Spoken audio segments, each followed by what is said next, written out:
mechanism. I'm right?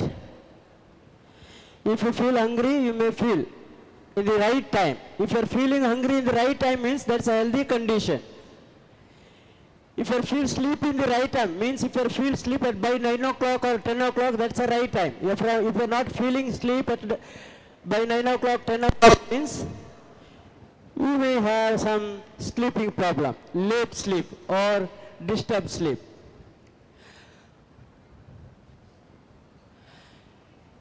There is one proverb, Sharira Madhyamam Kalu Dharma Sadhanam.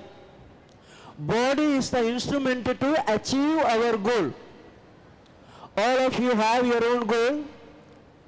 In the end of the academic year, you may get distinction mark or first mark. You may have some goal. I want to get first class mark or distinction or rank, whatever. To achieve your goal, your body is the first instrument. If you are physically fit and fine, then only can able to focus on the study, then only can able to achieve your goal. So, always you have to remember, Sharira Madhyamam Kalu Dharma Sadhanam. Body is the instrument to achieve. How to maintain healthy condition, that is a very challenging part nowadays. Because of the so many causes, so many reasons, we may have the health problems, especially physical health.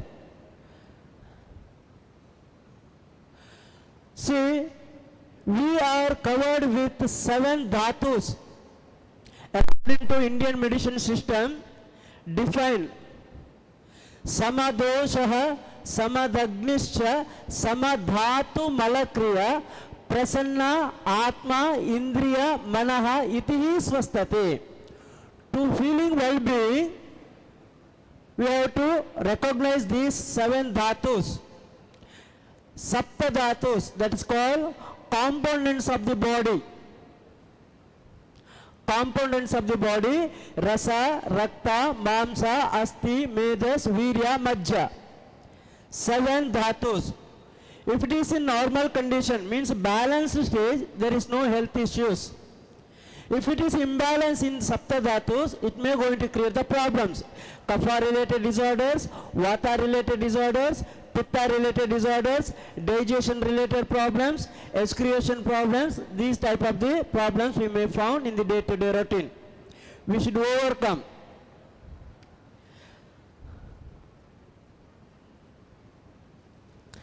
Yesterday I introduced pranayama practice. There are 5 layers. We are covered with 5 layers. You have to experience it. First one, Annamaya Kosha, gross body. Yesterday I already told, if you had the food, it may going to use to entire body, especially as a components from rasa to rasa, rakta, mamsa, asti, medas, virya, majja. Whatever you had today breakfast, it is going to convert with 5 components in our body, that is covered Annamaya Kosha.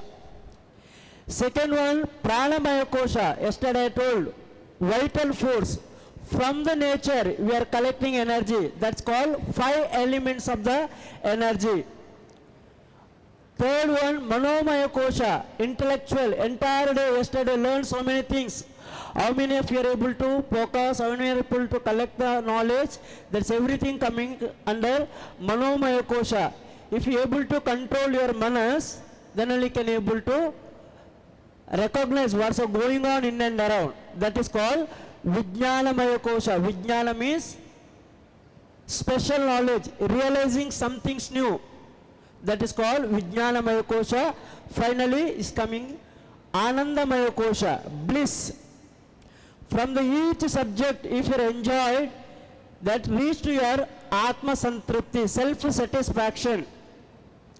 Even studies, even entertainment, even food, whatever, you have to enjoy. Self-satisfaction. Unless without self-satisfaction, we can't achieve, we can't maintain healthy condition day-to-day routine. So, we have to cover these 5 layers in the day-to-day routine. Annamaya Kosha, Pranamaya Kosha, Manomaya Kosha, Vijnanamaya Kosha and Anandamaya Kosha. To understand these koshas, first you have to maintain, once again I will tell you, you have to maintain physical fitness. Okay, today I will demonstrate some yogic asanas. Just try yourself how much you have the control on your body. Just think about your own body. Don't think about others' health.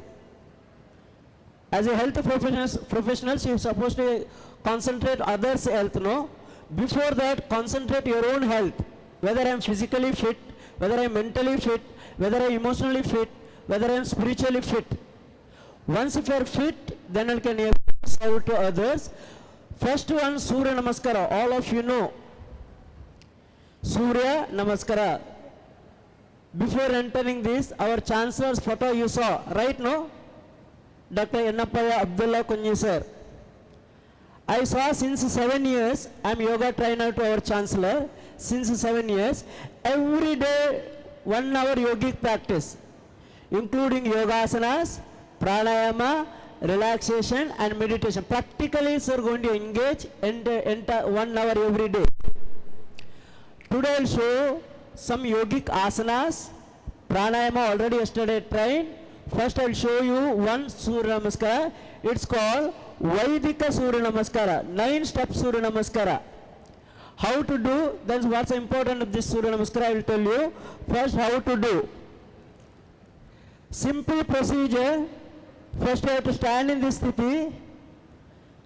It's a Surya Namaskara sthiti. Step 1, inhaling, lift your hands, look up. Step 2, exhaling, bend forward, touch the floor. Step 3, inhaling, look up. Step 4, exhaling, slowly jump backward.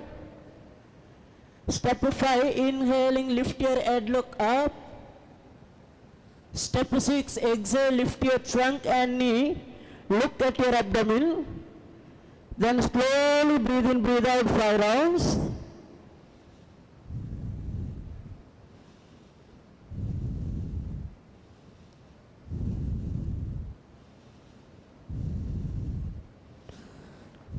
Step 7, inhaling, jump forward, look up.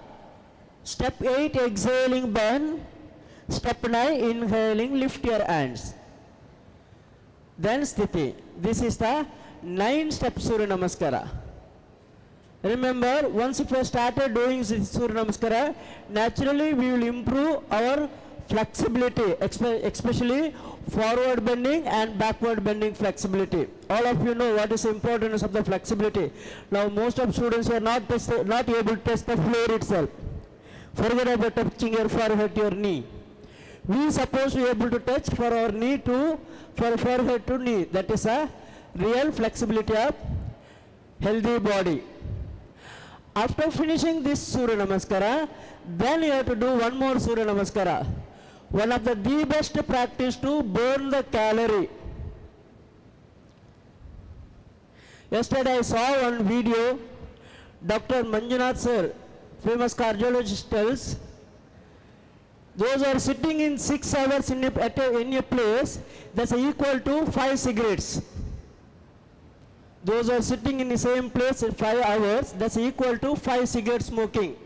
Means that much harmful to sitting in same place. Because of the lack of movement, lack of body movement, we may develop health problems. How to avoid?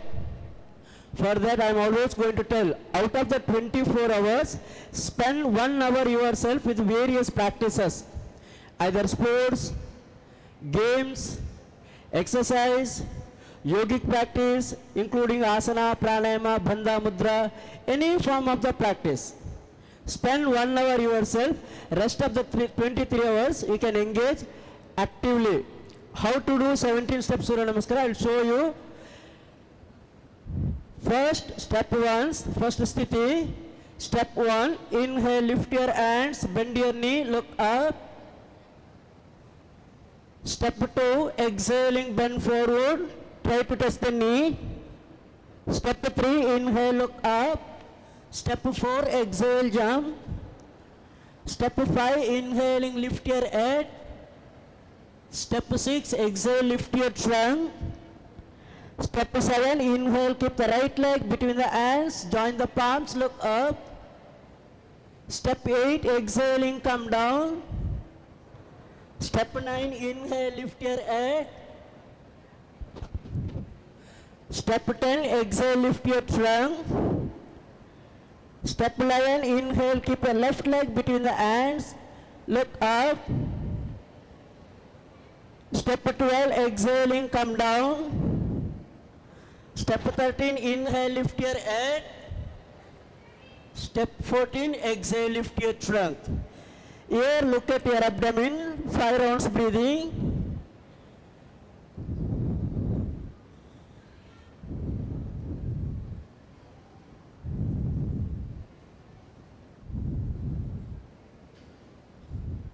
Step 15, inhale, jump forward, look up. Step 16, exhaling, bend. Step 17, inhale, lift your hands, bend your knee, look up. Then sthiti. Looks nice, no? Once if you have started this Surya Namaskara, within first round you are starting sweating. Sweating is the healthy sign, remember. Don't think I don't want to sweat. If you are not sweating means that's not healthy, because malakriya, excretion, purification of our body. Once if you are doing 12 rounds Surya Namaskara, naturally you can burn your calorie, you can maintain fitness, we can avoid overweight problem, also underweight problem. This is called Surya Namaskara. That's easy, there is no any instrument, one mat enough, this much place enough. There is no instruments, there is no any artificial arrangements, there is no required any place, small place enough. Remember, once started various postures, our physiological level, especially muscles, joints, veins will function properly, it improves its function. After finishing this practice, then you have to start yoga asanas practice. Asana definitions going to tell, those who are doing asana regularly, they can maintain steadiness. Sthiram Sukham Asana. Steady, comfortable posture. For example, sitting posture, Swastika Asana, yesterday I told. For pranayama, you have to select one comfortable posture like this. Nowadays, many of you are not able to keep your both knee on the floor itself. Sitting like this. Do you think this is the healthy sign? Just keep yourself today, sit on the floor, you are sitting starting like this. Bending back, there is no stomach. Unless without sitting like this, you can't maintain back vertebra straight. Without back straight, you can't breathe properly. If you started sitting like this, naturally our breathing going to short. You can't complete inhale and exhale. Yesterday I told you, diaphragmic breathing like this.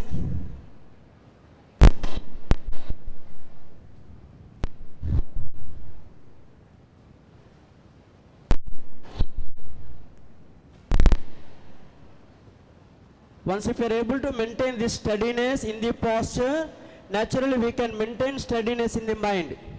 That is called Sthiram Sukham Asana. During the class time also, if you are able to maintain steady posture, you can concentrate, you can able to focus on subject, what's the class going on. If you started sitting like this, you can't focus on subject. Therefore, learn to maintain steadiness in your body. There are various asanas are there. I will show you few asanas. Whether you can able to do, try yourself today onwards. First one, Vrikshasana. Can you try? Okay, I will show you first. First you have to stand in this sthiti. Exhale, fold the left leg. Keep root of the right thigh. Not like this. Root of the thigh. Then inhaling, lift your hands. Unless without mental steadiness, you can't maintain physical steadiness. So, first concentrate on your breathing. Slowly breathe in, breathe out. Exhale, bring down. Stretch. Let's try. Stand up. Stand up once. All. Stand, stand. Our MBBS students doing, I saw. I gave the orientation here itself for MBBS students. They are doing Vrikshasana. Stand straight. Straight. Of course, there is no space. You may feel uncomfortable. Now fold your right leg. Keep on the left thigh. Fold the right leg. Fold the right leg. Lift your hands. Hands up. Not on hands, by folding your legs. Touch your ears. Stretch your hands. Look straight. Breathe in, breathe out. Very good, very good. Exhale, bring down our hands. Inhaling, stretch your legs. Sit down. Remember, during the yogic practice, especially asana practice time, we are going to connect three things: body, breath, and conscious. Means you are moving your body. Meantime, you are going to apply breathing. Then you are going to focus on particular point, conscious. For example, Trikonasana. I will show you one asana. Trikonasana. First you have to stand in this sthiti, then inhale, keep the right leg to right side, one leg distance, lift the hands. Exhale, turn the right foot. Inhale there itself. Exhaling, slowly bend to right side, catch the toe. Look at the tip of the left hand. In the posture, you have to finish 5 rounds breathing. Inhaling, come up, turn the right foot. Exhale, turn your left foot. Inhale, exhaling, bend to left side. Look at the tip of the right hand. This is the one asana. Asana's name, Trikonasana. In the posture, you have to finish 5 rounds breathing. Then inhaling, come up, turn the left foot. Exhale, join your right leg to left leg. Like that, so various asanas are there. Out of that, if you perform at least 15 to 20 asana in a day, that's enough. 12 rounds Surya Namaskara, 20 to 25 asanas. 20 asanas takes only 20 to 25 minutes. Okay? Once if you learn basic asana, then you can do the advanced asana also. As a youth, you can try. There is one important asana there, especially to improve your memory and concentration. It's called Sarvangasana. Asana name itself is going to tell. Once if you have performed Sarvangasana, we can able to improve, we can able to maintain overall health. How to do Sarvangasana? You can try, but don't try yourself. Under guidance, do this asana, Sarvangasana. I will show you. First you have to lie down like this.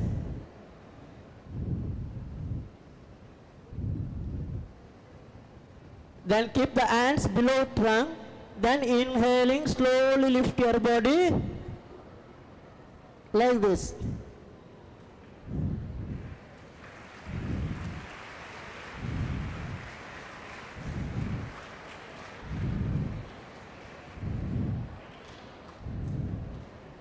Then slowly come down. Sarvangasana. Try yourself. One of the best practice to avoid thyroid related problems, indigestion related problems. Means you can improve digestion. These things are not advanced asanas. These basic asana everybody can perform. Advanced asana I will show you. If you listen your body, you can able to perform. That is Shirshasana. That is also one of the important asana. Learn in this age, especially young age. I can't tell to elders to do this asana. Shirshasana. How to do Shirshasana? I will show you. Don't try today by watching YouTube. Okay? ಅಂತ ನೋಡ್ಕೊಂಡು ಮಾಡ್ಲಿಕ್ಕೆ ಹೋಗಬೇಡಿ. This is a little advanced asana, also risk asana, but if you listen your body, definitely can perform like this, like this.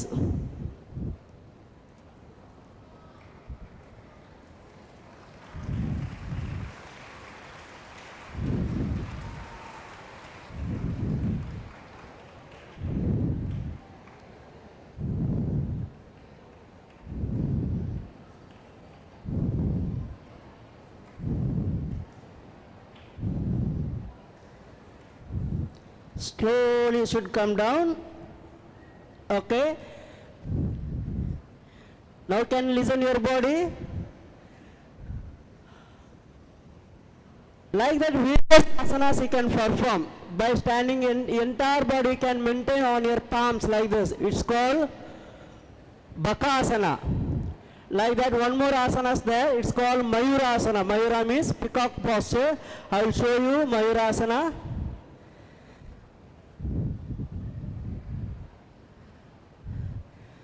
This is not, that is Mayurasana, like this. First you have to sit in this sthiti, you have to keep the full palm on the floor, then slowly lift your body, maintain entire body on your stomach.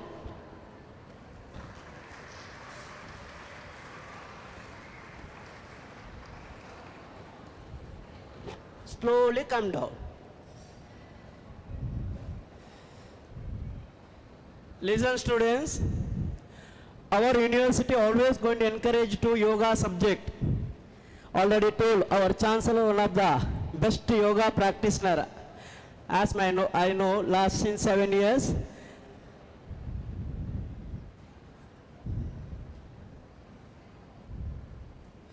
Yesterday I gave the 3 pranayama techniques. After finishing asanas practice, then start pranayama practice. Ujjayi pranayama yesterday tried, Anuloma Viloma pranayama tried, and Brahmari pranayama tried. Shavasana, one of the interesting asana everybody want to do, right? No? Shavasana, one of the simplest asana, also one of the powerful asana. Why it is powerful? Those who are doing Shavasana every day, they can improve their confidence, willpower, till we can able to overcome fear of death. Therefore it's called Shavasana. ಮರಣ ಭಯವನ್ನು ಹೋಗಲಾಡಿಸುವಂತಹ ಆತ್ಮಸ್ಥೈರ್ಯ ಬರ್ತದೆ. I am not telling, according to Hatha Pradipika, Maharshi Swatmarama explained what is the use of Shavasana. Those who are doing Shavasana regularly, they can able to improve, they can able to overcome fear of death.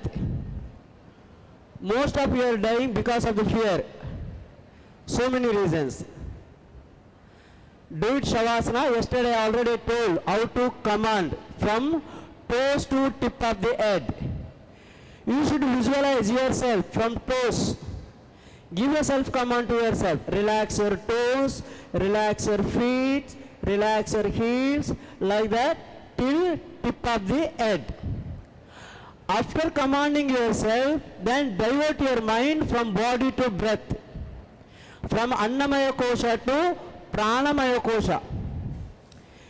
After concentrating on the breath, then divert your mind from breath to one place, your favorite place, prayer hall, beach, wherever where you feel comfortable and steady, there you can divert Manomaya Kosha. Yes, why you have to do yoga practice?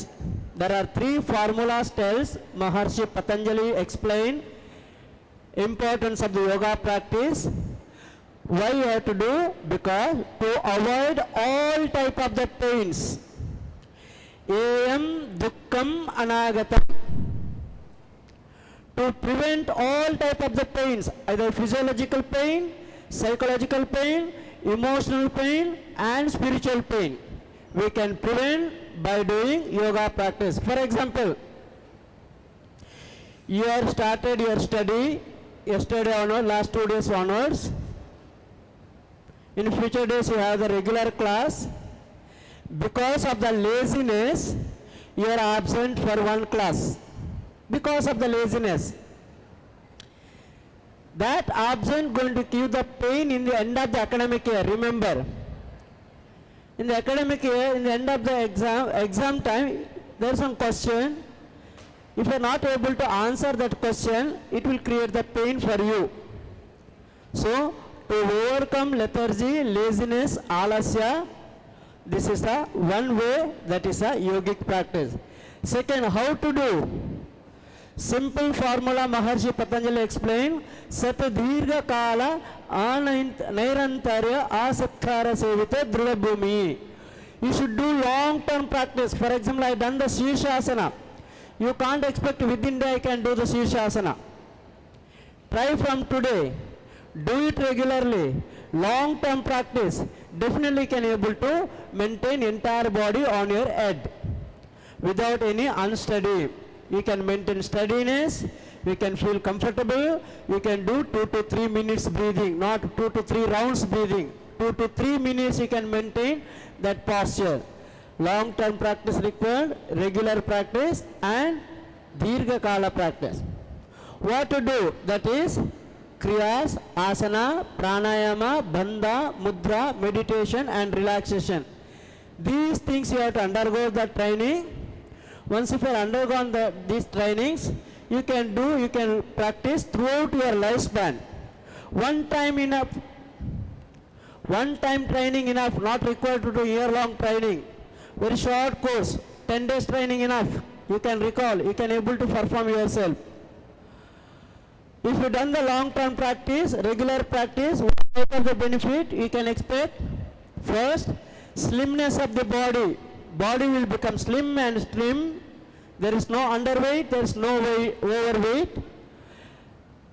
Lecture on the face, facial expression, cheerfulness, charishma, holapu. Always you can maintain that charishma, cheerfulness.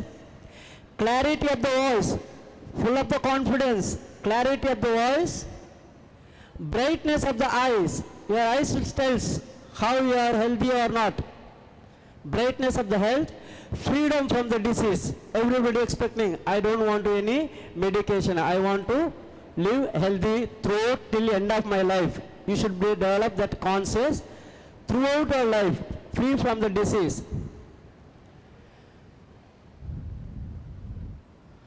Common benefits of the yogic practice: to improve the flexibility, increase the blood flow, increase your self-esteem, blood pressure, regulates your glands, relax your systems, calm down your mind. Of course, already yesterday also told, these type of benefits you can expect by regular practice. See, in our campus we have the yoga center for yoga and wellness, near medical college, behind medical hospital. If anybody want to learn, anybody want to do yoga practice, you can visit our center, you can undergo. This is our MBBS students doing yogic practices.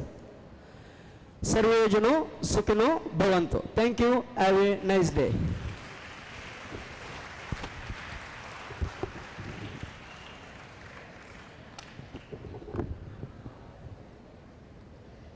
Thank you, sir.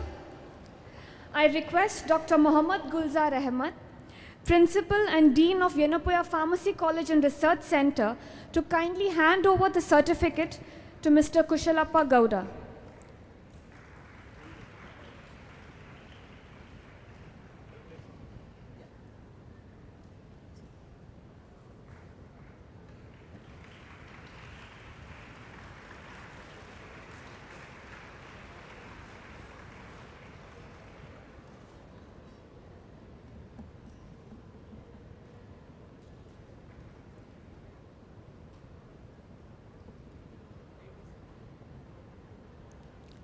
Thank you, sir.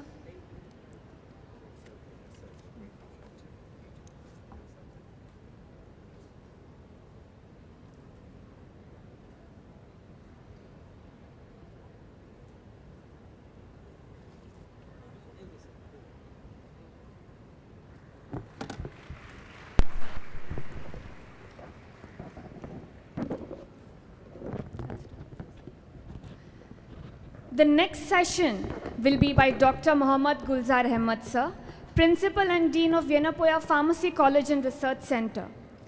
Sir is a well-renowned academician as well as a versatile researcher. Sir has about 23 years of academic experience, wherein he has done his Masters of Pharmacy from Manipal College of Pharmaceutical Sciences and his PhD from Nitte Gulabi Shetty Memorial Institute of Pharmaceutical Sciences. Sir has an H-index of 13 with 133 publications, 3 patents, and numerous book chapters and presentations. Sir is presently guiding 8 PhD students, and he has a number of funded projects under his name. With this brief introduction, I would like to call Dr. Mohammad Gulzar Ahmed on the stage.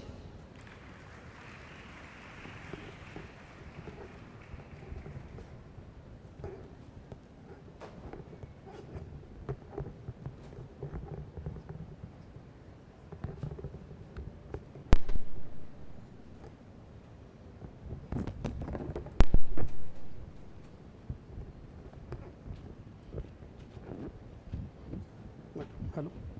Hello.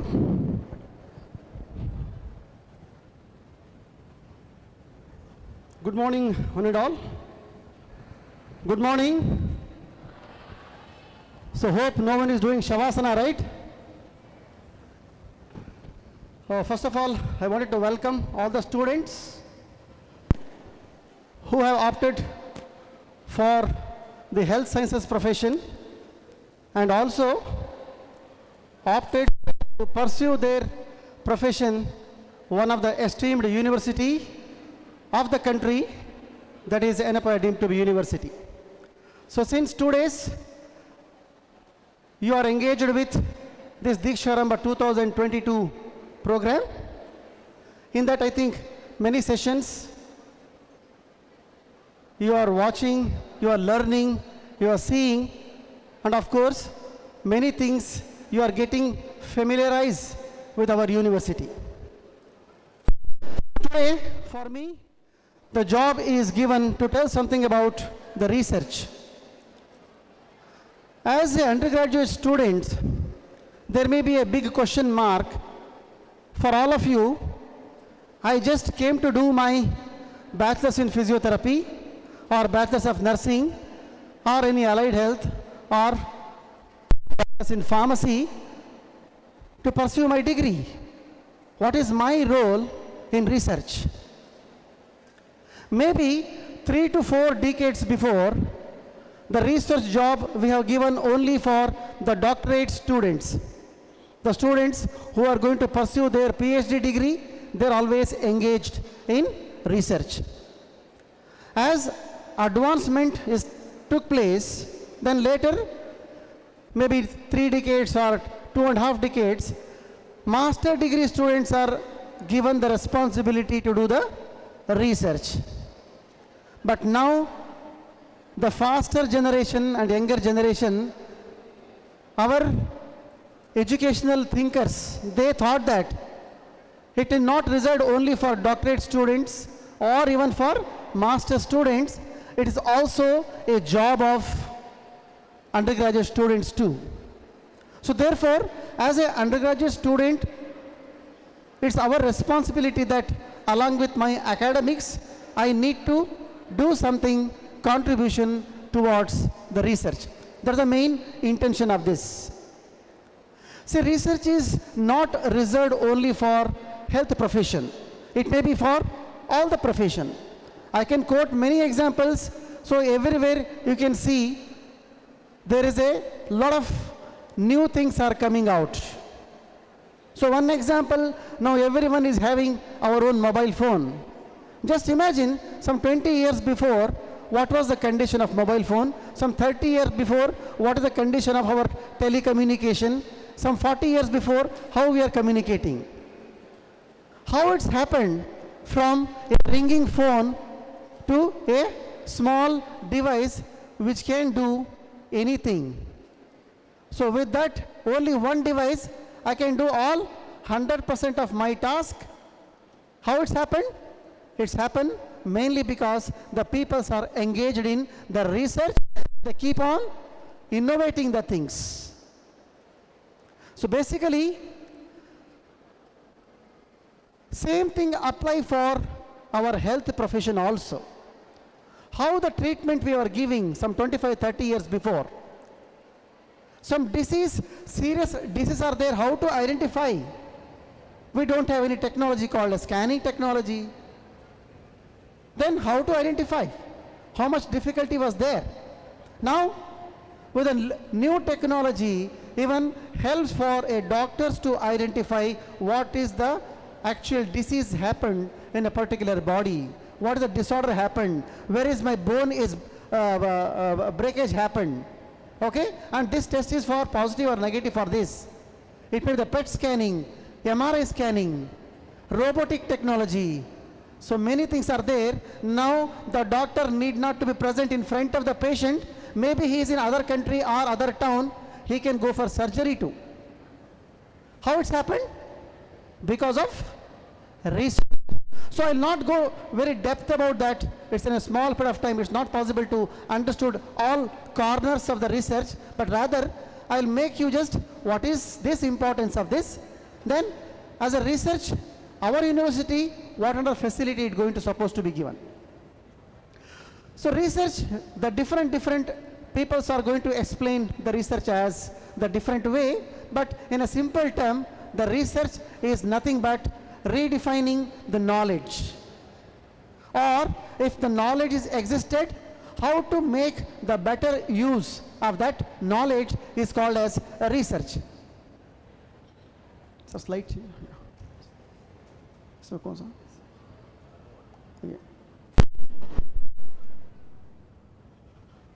So these are the outline of my talk. I'll be telling something about the concept of research, the importance of research, what facilities are there in our research, then most importantly, the research center of a university, what are the various funding agencies they are going to support you financially for the research. It's already told that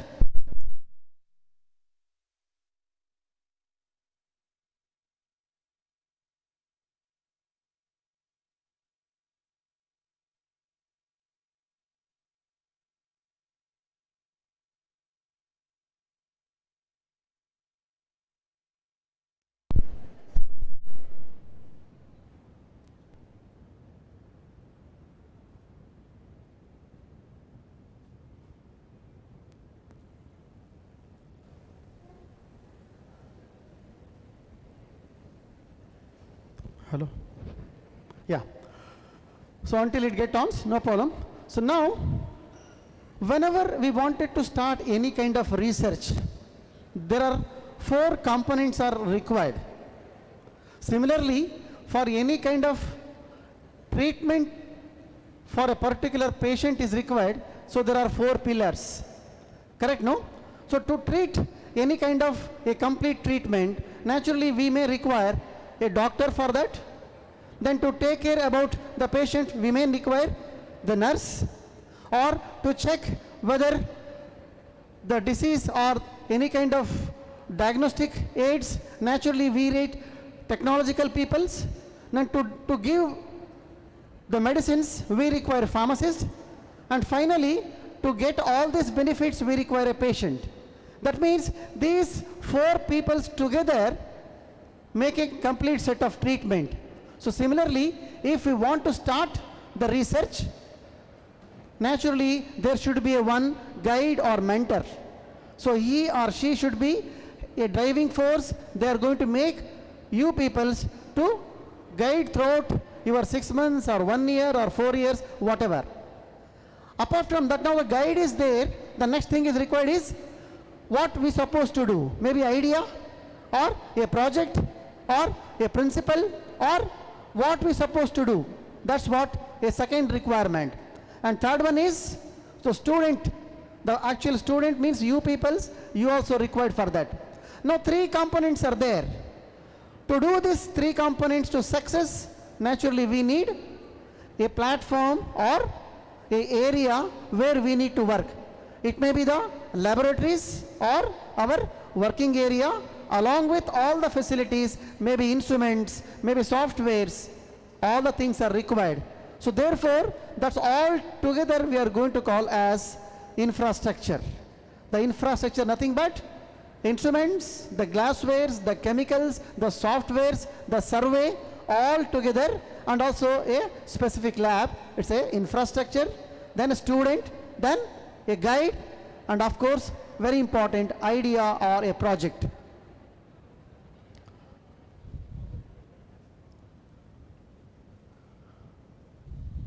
I already told that why we require research, because we need to cater the next generation.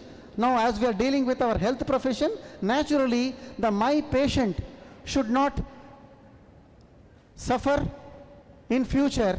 Whatever things are there, I want to identify. So imagine now, I don't want to take blood sample at all. Just by keeping some strip on my palm, I should identify that this is the biological changes happened in my body. Imagine. So somebody want to do some surgery but without any cutting of my body. Is it possible? Maybe the answer is no now. In future, that answer may be yes. So that kind of thing, if you are going to give for a patient, then definitely it's a one part that we can go for the research.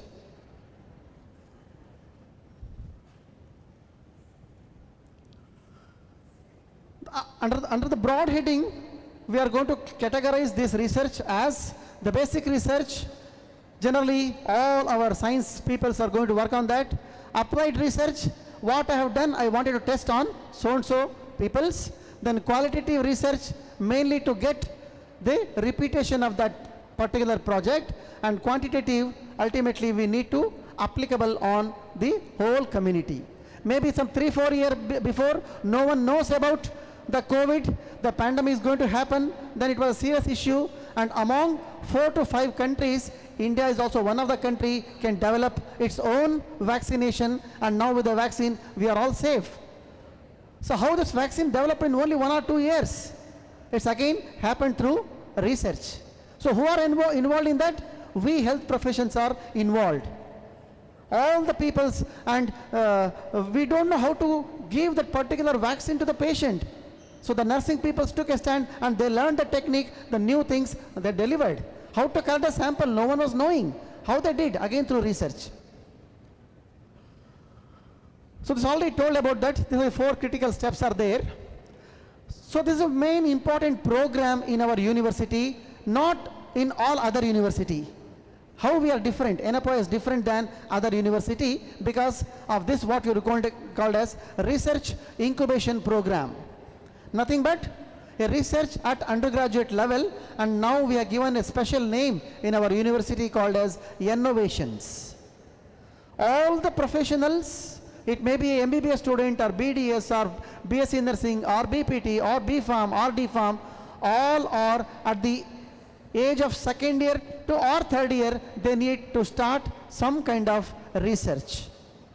It may be a small project or it may be a group project.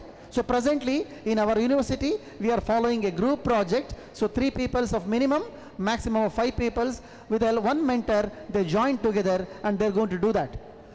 Let me quickly explain about that process, how it's going to happen.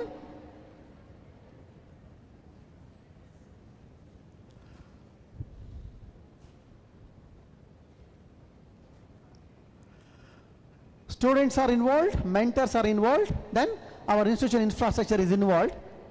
How will start this process? So the student is in 3rd year, naturally 3rd year and final year. Once you are going to complete your degree of 4 years, maybe a student of BPT or BSc nursing or BPharm from some other college, he is having only a degree, but along with the degree you are having one project completed or a paper published, or who knows, one patent also filed. One classical example from my own college, one of our 3rd year BPharm students done one patent published, and one more student for his innovation idea, Arvind Mittal of Shadi.com sanctioned ₹1 lakh for him, and he has appointed his one more guide, and he is going to carry out his project at his final year at Mumbai. So that means The opportunities are more, but we need to encash that. So totally 8 steps are there in our incubation program. So start with initial discussion with all the students, because we may not know that all 100% students are interested sometimes. Sometimes may or may not. So naturally, initially we are going to publicize and we are going to give a sensitization program for all the students. Then based upon that, we are going to select the students. We are going to select the students based upon some kind of tests. Rapid access test, we are going to do that. Then after that, we are going to allot a mentor for 3 to 4 students. Fourth one is, we are going to decide one project theme or an idea. Then we'll start the literature survey and start the basic work of that. Then further studies are going to be carried out. Then finally writing that thesis part or paper part. And last part is publishing in one of the good journal. So at the end of second year, means 4th year end, before his final examination, that particular student is also there with some paper published. This already I told her how exactly it's going to work, how the protocol is designed, that I will not go detail about that. So one of the strongest backbone of our Yenapoya deemed to be university is our own Yenapoya Research Center, having a world-class facility. I think already you have seen some of the videos of our Yenapoya Research Center. It is a central facility given by the university for all the colleges, all the students, whatever the projects if they wanted to work, with all sophisticated instruments. And as per Scimago University ranking in the latest 2022, it's one of the best ranking awarded agency given for our research center, top 30 out of all India level under research category. So this research center along with the college, a lot of different instruments are available to actually carry out the research.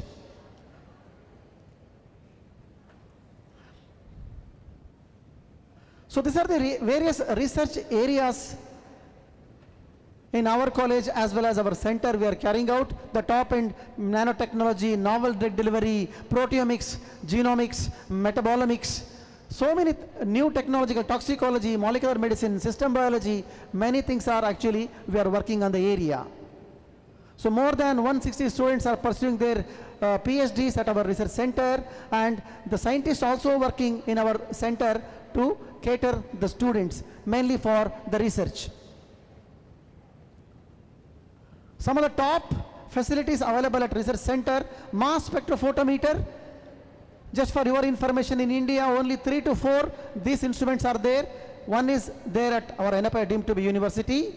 Fluorescence photometer, RT-PCR, gel documentation. Okay, just for your information, at our university, within very small period of time, within half an hour to 1 hour, we can match the kidney transplantation, whether the particular kidney is going to match for a patient or not. That technology also available.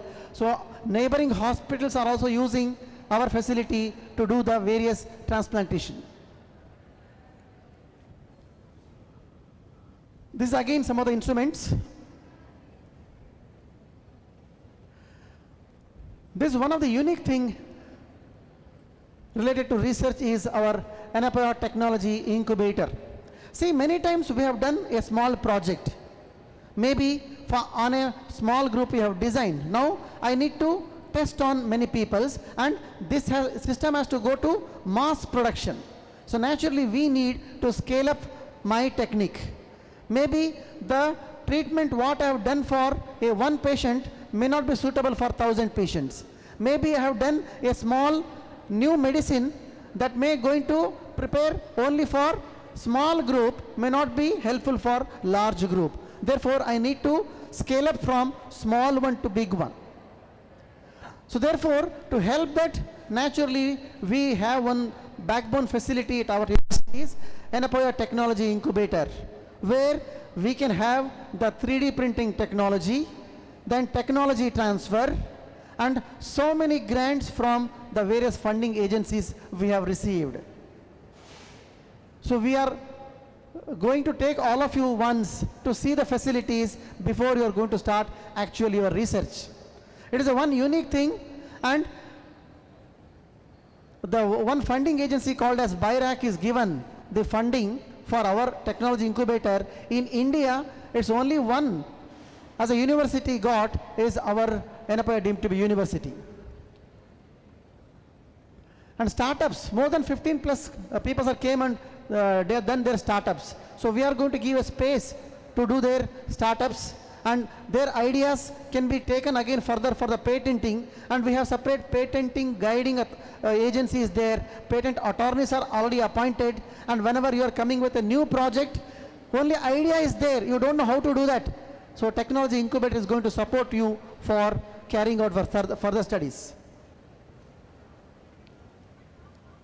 Recently, the so many facilities we have inaugurated with the Honorable Medical Education Minister Dr. Sudhakar CK of Karnataka.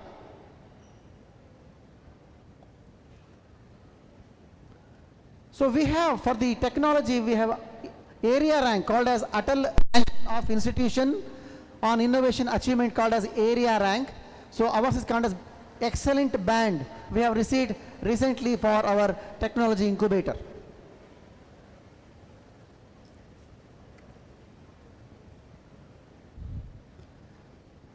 Next one is called as the simulation center. Now I want to study, I want to expert in some of the treatment method. I want to learn, I want to master in the injections we are supposed to give. I need to give expert in the catheter insertion. I want to go for the tubectomy or vasectomy. I want to go for heart transplant explanation. So now how I can test? I can't test on human beings. And animal studies sometimes not matching to human beings. So therefore, the best option is that we need to have some simulation, same kind of, imagine one artificial human being. Imagine one artificial human being is there, you are trying to learn and that mannequin, and you are going to become expert, then you are going to do a same kind of surgery for a living human being without any error. The success rate is so much when compared to a person not trained. It is again one of the unique kind available at our university with a simulation center. We are having a lot of different kind of simulators, and all our students are given a chance to utilize this, and you can also become master in all the different aspects of your specialty.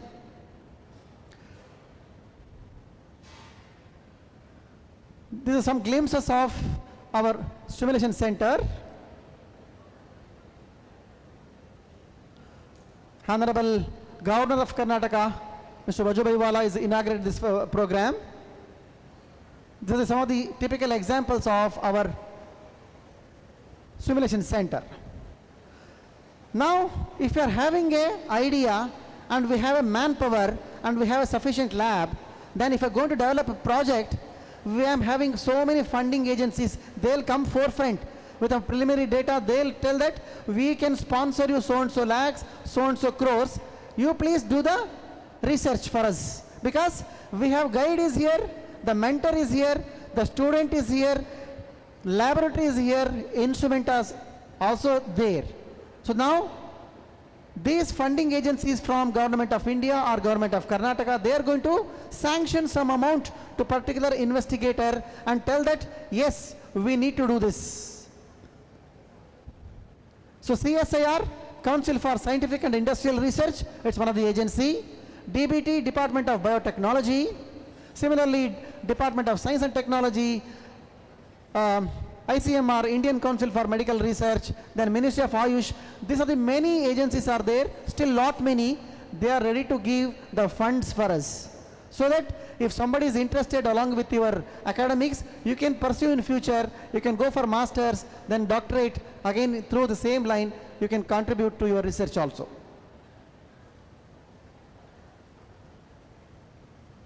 This is how they channelized this funding system to UG as well as PhD scholars. And the last one is, now after completing your 3 years or 4 years degree, many times what happens, in our syllabus something is missing, actually it may required for our studies, And as a student, you think that, can I learn that also? So that is possible with this kind of short-term courses, again approved by UGC as well as the Ministry of Higher Education. That's we are going to call it as short-term courses, SWAYAM courses or Coursera. So these some courses are with 2 months, some are with 3 months, or some are with 6 months. Additionally, as a university, you are going to get a credit for that, and in your marks card, so and so student also with that specialty. Now a neighboring college student is coming with only a BSc OT technology degree certificate, but you along with that, you have done one additional course of SWAYAM or one additional course of Coursera. So these are some of the courses available at our own Engage platform as well as from the third party also. We are going to facilitate these kind of courses, and also university is going to support you for academic activities as well as also help you to guide you to write its examination also. So this is all about a brief idea about a eye opener, the kind of research support we are going to give at our university, as well as how the guides and mentors are going to help you in the life of research. So in future, we are very much interested that you can come and participate, and whoever is interested, so we are the first one to encourage you as well as to motivate you, to guide you, and also to take you to the next level. Thank you for patient listening.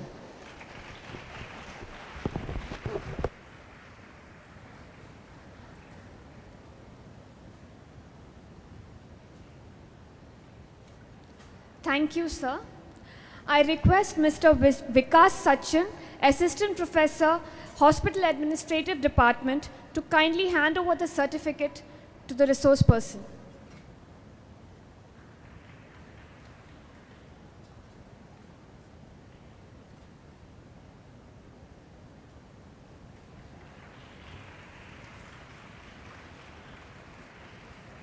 Thank you, sir. Thank you, sir.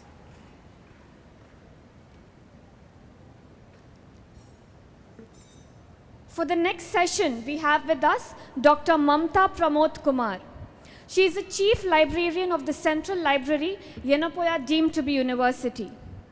Ma'am has received her undergraduate degree from R.A. Podar College of Commerce and Economics, Mumbai, and a postgraduate degree in Library and Information Science from SNDT University, Churchgate, Mumbai.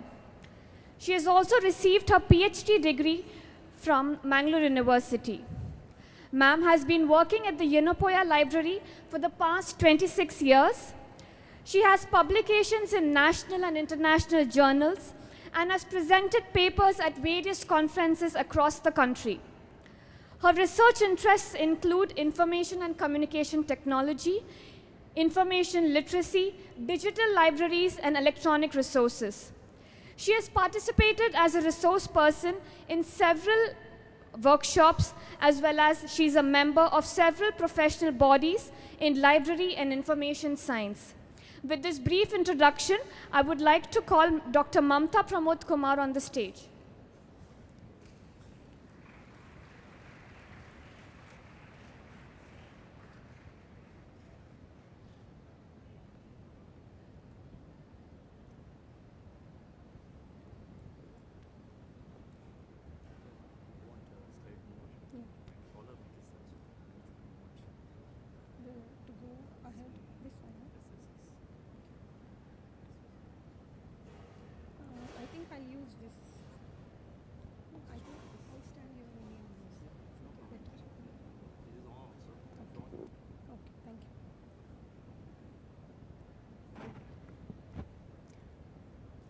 A very good morning to you all,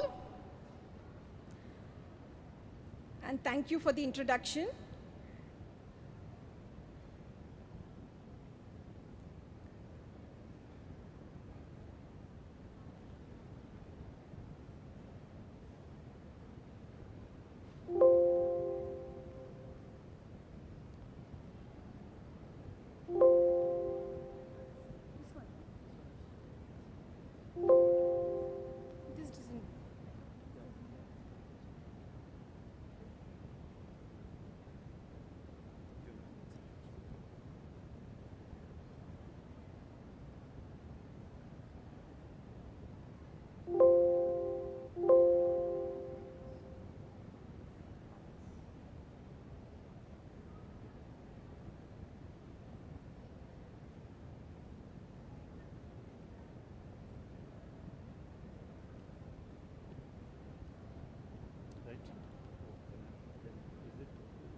So the objectives of today's program is to acquaint you, the students, new students, with the available library resources and how to access them in your academic pursuit.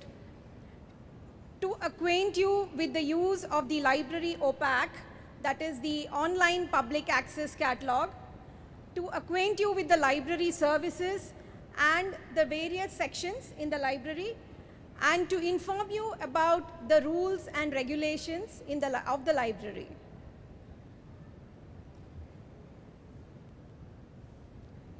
So let me tell you a brief history about our library.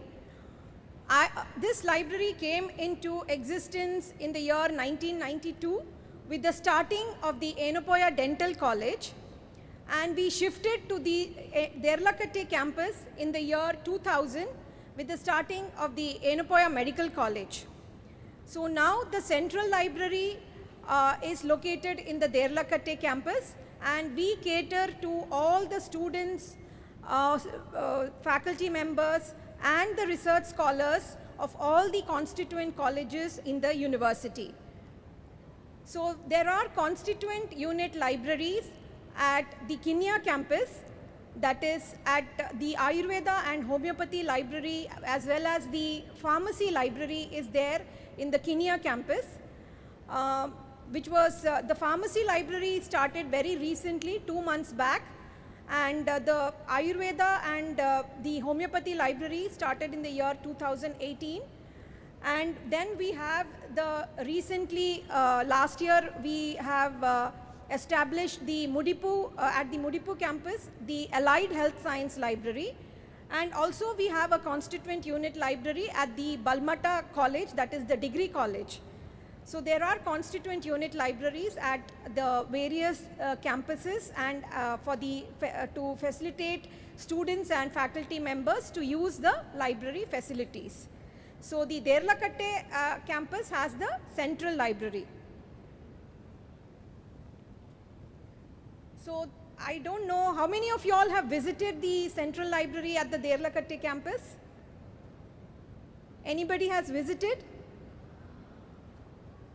Okay.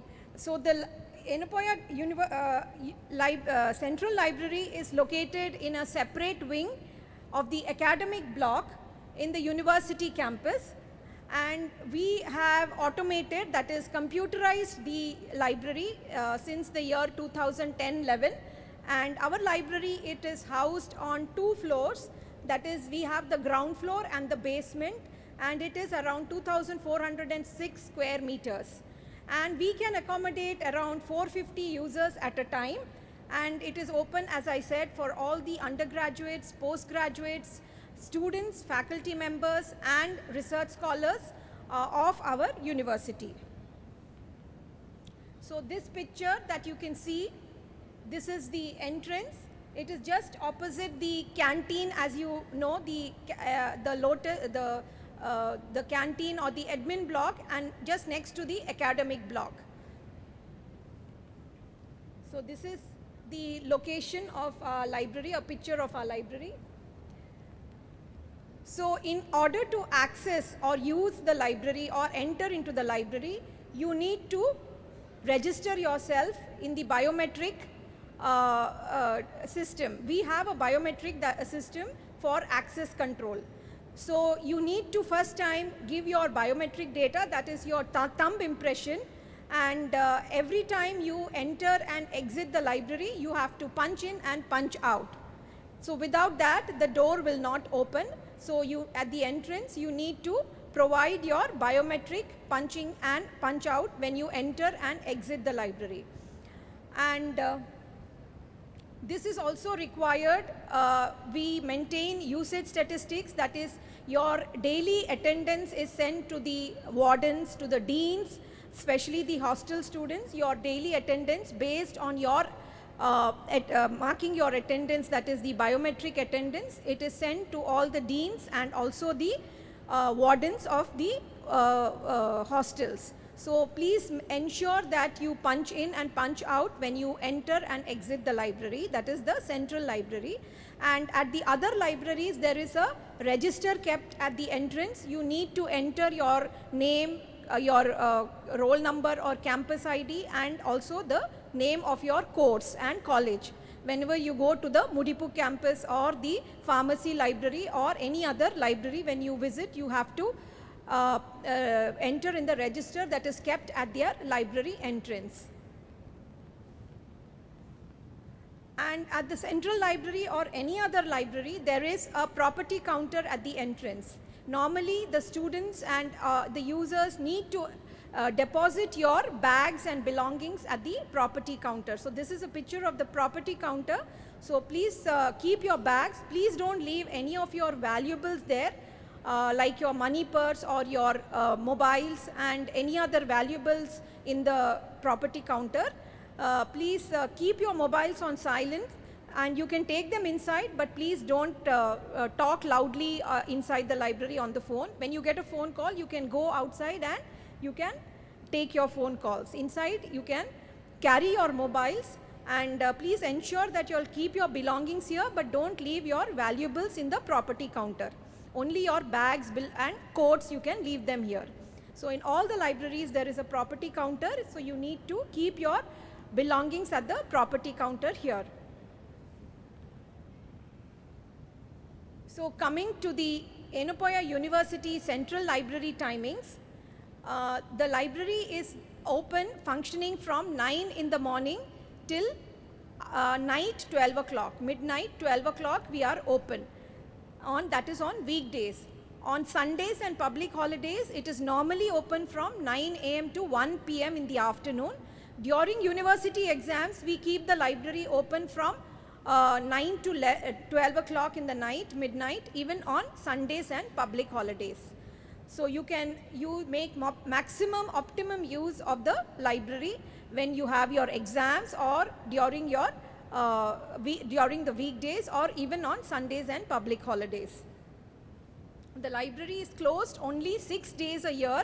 That is, it is completely closed on 2 national holidays and 4 festival holidays. That is the main festivals, Christmas, Diwali, and Ramzan and Bakrid.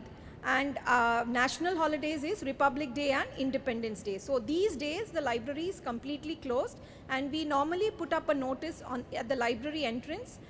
When the library is completely closed, we put up the notice to 1 or 2 days prior to the forthcoming holiday.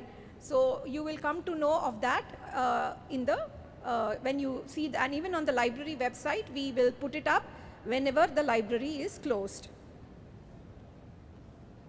So in order to use the library facilities, you need to take library membership.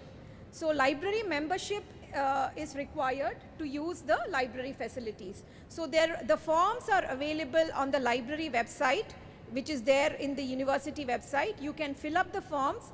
I think during your admissions, most of you would have filled the forms, given 3 photographs, and you would have submitted it. How many of you have not done this? How many of you have not filled the membership forms and submitted it? Or how many of you have done it? How many of you have filled your membership forms? Okay, those of you who have not filled the membership forms, you can collect the membership forms from your library, that is pharmacy library or the Mudipu campus library, and you can also from the central library, you can collect the membership forms, fill it up and submit it with 3 photographs, and we will keep your card ready. This card is valid for the next entire course, the time that you are here. So without this, you will not be able to use the library facilities, and at the end of the course, you will have to submit the library card to the library back, return it to the library, and get your no dues certificate. That is, that you have no dues in the library. You have to return all the books at the end of your course and give your card back. So please keep this card safely for the next 3 or 4 years of your course, and when you finish your course, you have to return this library card. So please keep this card safely, And in case you lose the card, please inform us. You can take a duplicate card. There is a small penal fine of 200 rupees. You can pay that and take your library card, that is the duplicate card. And the library, it is the payments and all are digital, so you can make the online payment and take your and the student portal, that is, you can make the payment and take your library card in case you have lost it. So this is the portal where the membership forms are available. So I have given a screenshot of the library website. This is a screenshot of the library website where you can go to the services link here and go to the library membership icon or link and click on that. You can go to the student form and here, so this is the library website. So here you can go to the services link and go to the library membership and download the form.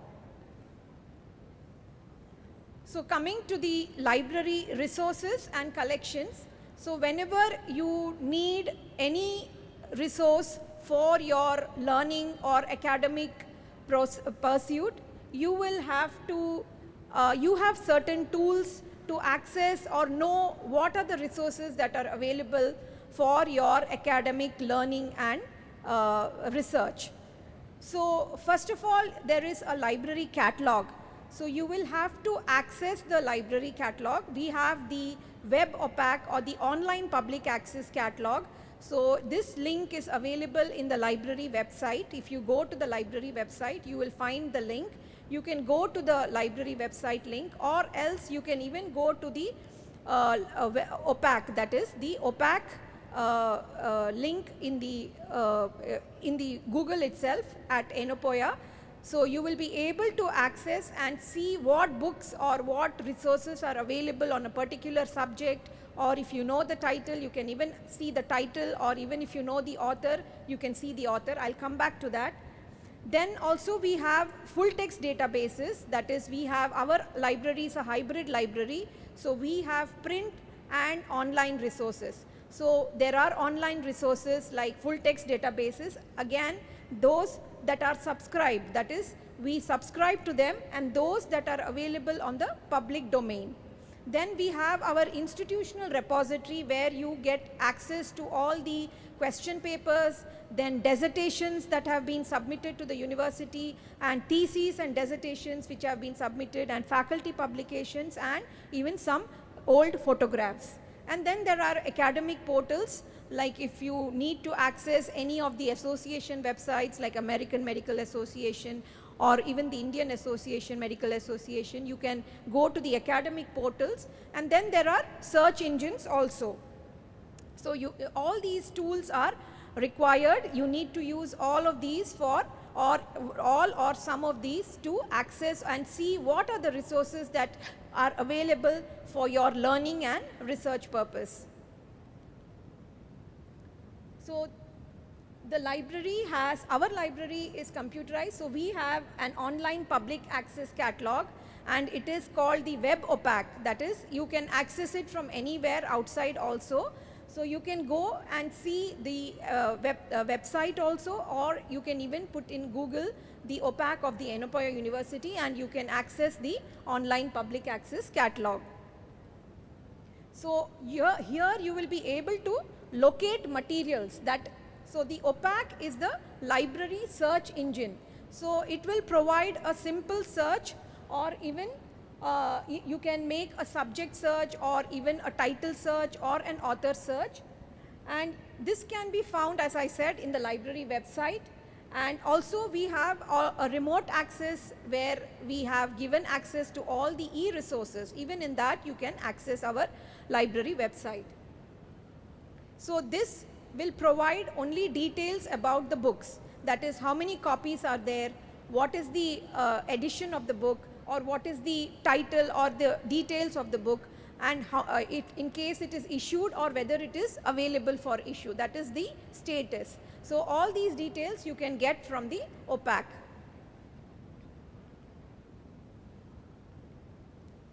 So this is a screenshot of the OPAC in the library website.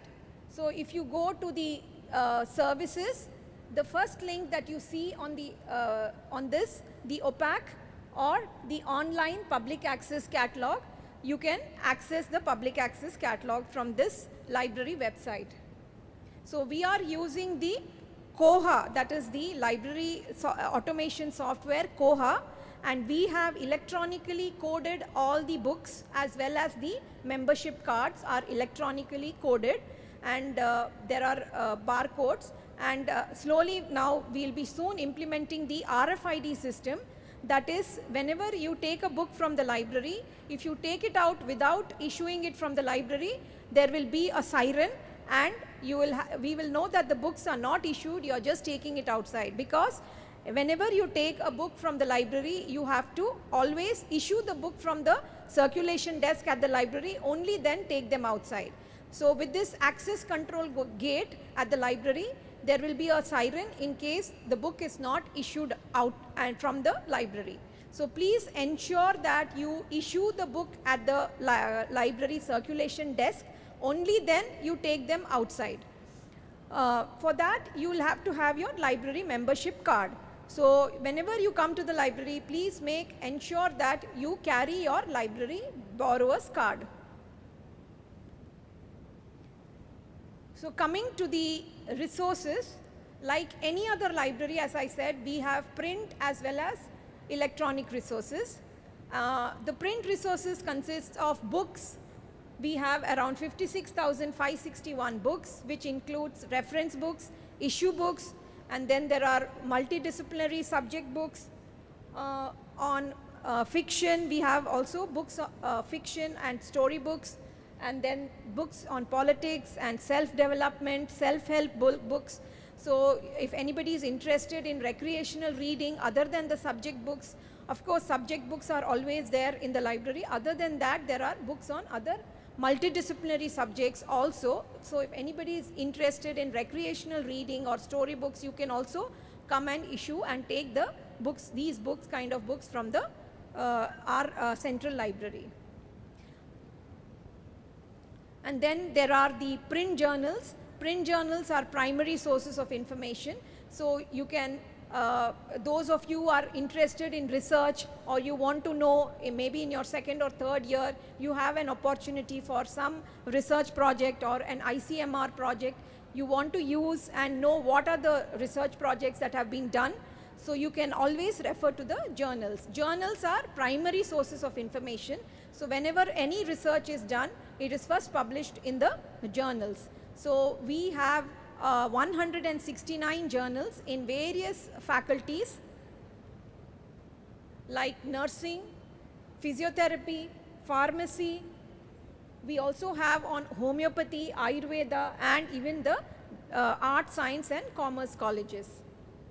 All these journals are coming, they are having different frequencies. Like it is coming monthly, we get them, subscribe them and get them on a monthly basis, or on a bi-monthly basis, or quarterly, or even annually. So at the end of the year, these journals are bound and they are kept as archives. Because whenever you are doing some project or some research work, you need to refer to the old issues of the journals. That is, when you do a literature review, you need to refer and see what research has already been done on a particular topic, so that you know what is the gap and you want to take the research further. So in order to provide directions for future research, you will have to refer to these kind of resources like journals or even conference proceedings to know what is the research that has already been done on a particular topic. So this is available in our central library as well as other libraries. So in the central library, it is kept at the basement. So you can go and refer to the journals if anybody is interested. And then there are other resources like theses and dissertations. We get newspapers, around 15 newspapers every day in various languages like English, Kannada, Malayalam and Hindi also. And then there are compact discs and DVDs also. So all these are also available in the soft copy in the institutional repository. So coming to the e-resources, We have a wide range of e-resources, and the access to this is provided in the e-library, that is the remote access. So right now this facility is given to the postgraduate students. So if any of the undergraduate students want to access the e-resources, you can come and contact us and we will provide the access to the concerned student. So in order to, I won't go into the details of how you can access and you can log in and register, because for accessing remotely you need to register in the remote access login tool, that is the MyLoft remote access tool. So this is the procedure. So once you register, there will be a password which comes to your mail. So you need to activate that password and you can set your own password. So these are the steps that are there to access the e-resource remote access, to register and access the resources once you have registered. So in order to register or access the e-resources, first you can go to myloft.xyz. Even in Google you can type out, or there is the link in the library website also. So if you go to the remote access tool, you can even access the remote access tool from the library website. So you need to select your university. So when you type in Enopoya, it will prompt the university. You can just select Enopoya, and once you have done that, you can put in your username, password and log in. So this is the screenshot of the remote access tool which we have once you open it. And these are the e-resources that we subscribe.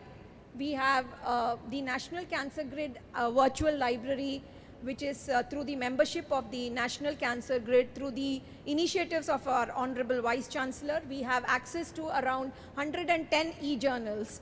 And we have also access to the National Digital Library and the up-to-date evidence-based tool and Scopus, and also the JCO Digital Library.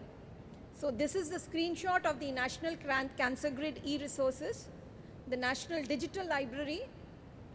I won't go into much details of this. This is the tool that is required. Mainly the pharmacy students, it might be helpful because it is a bedside tool, it's a clinician's tool, and also has drug information. So the pharmacy students, this might be a useful tool, and you have to register in this tool, in this portal, in this resource.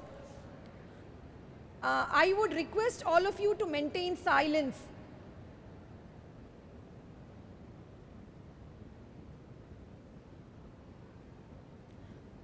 I have another 5 minutes left, so please maintain silence and listen to me patiently, please. This is the Scopus tool, which is again a research-based tool for getting your research metrics. In case you want to know where to publish, once you have done your research, you want to know where you want to publish, you can access this tool. All these resources you can have access through the library website. So we also have access to the DELNet, that is 7,000, more than 7,000 student libraries are members of the DELNet, which is a network-based access. And in case any of the resources are not available in our library, you can, we can send a request to DELNet and they will procure it for us from other libraries and provide it to us, because any library will not have all the resources that a user or a student or a faculty or a researcher requires.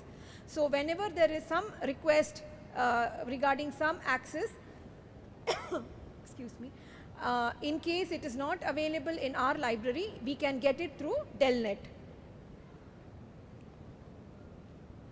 Also, we have a search tool called Akshara, which you can access. Again, there is the link in the library website to access the National Cancer Grid resources. And this is the institutional repository. So we have developed the institutional repository using the DSpace open access software, and here you can access all the question papers, the theses and dissertations that have been submitted, faculty publications, and also old photographs. So these are the library services. We have the circulation service, which is you can borrow books, you can borrow one book for 3 days, and you can take as many books as you require for your reference purpose. But when you want to take a book for home lending, it is for 3 days, and issued books need to be returned on or before the due date.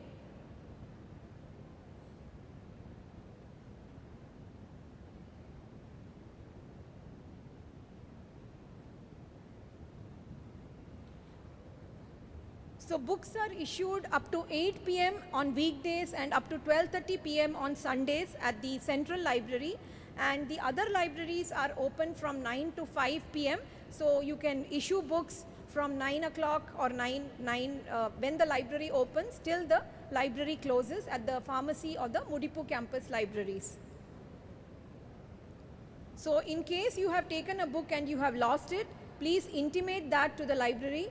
You have to replace the book in case you have borrowed a book and you have lost it. You have to replace it with the new edition.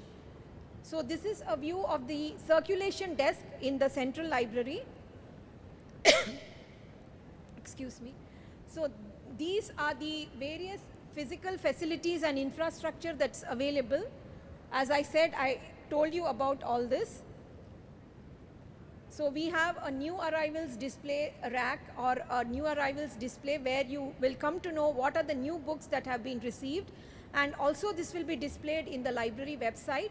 So you will know what are the new books, what are the new editions that have been received in the library. And these are pictures of the digital library. Then there is the computers, digital for online browsing at the digital library. We have a postgraduate book section and an audiovisual section. So this is a screenshot of the Allied Health Science Library at Mudipu. So again, the digital library at the Central Library campus. This is the audiovisual section. So this is the reprography section, the newspapers, and these are some of the don'ts in the library. Please see to it that you follow the rules and regulations and come according to your the dress code is very important. I think this must have been informed to you. You have to follow the dress code even in the library.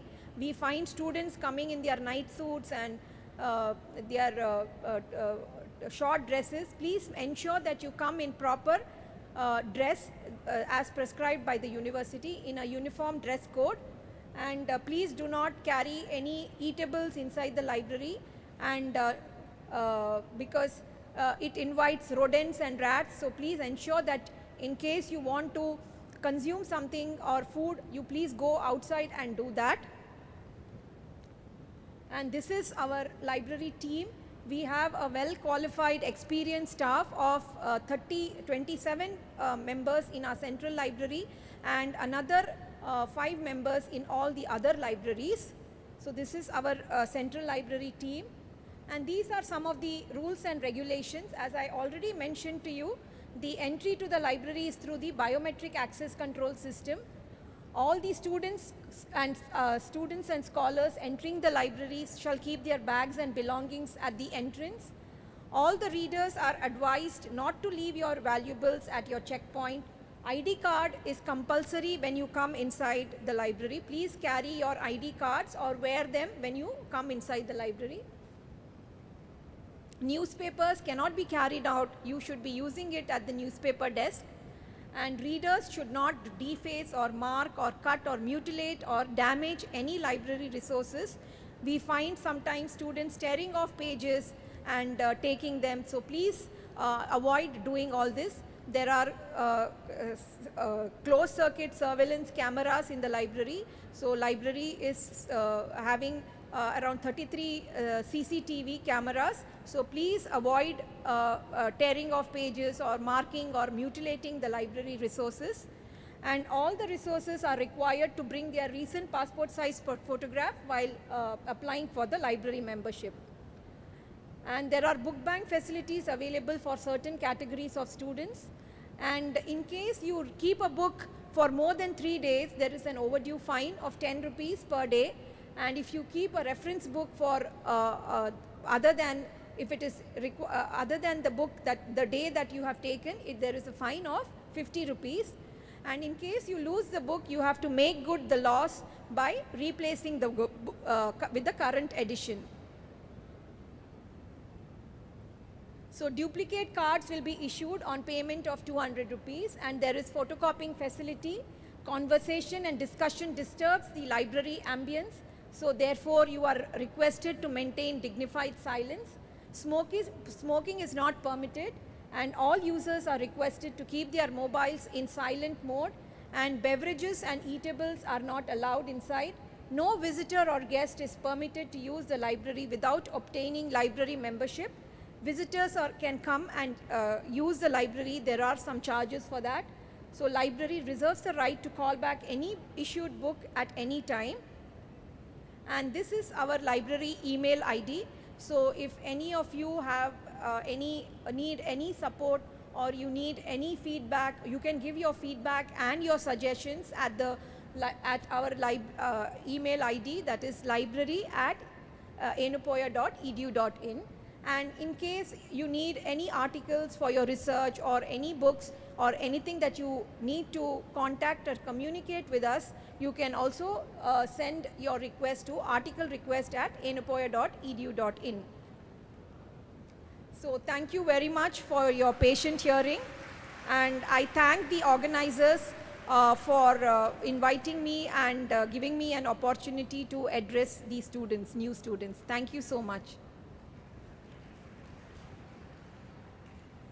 If you have any doubts or you need any clarifications, you can raise your hand and ask me in case you need, or I can even go online and show you the various resources in case you or you can come to the library and you have any need any support to access any of the resources. You can come to the library and we can show you how to access the resources, and also we can show you how you can access the resources. So you can come to the library at any time. You can come to the central library, as well as you can go to your constituent unit libraries if you need any support to use or access any of the library resources. So thank you so much.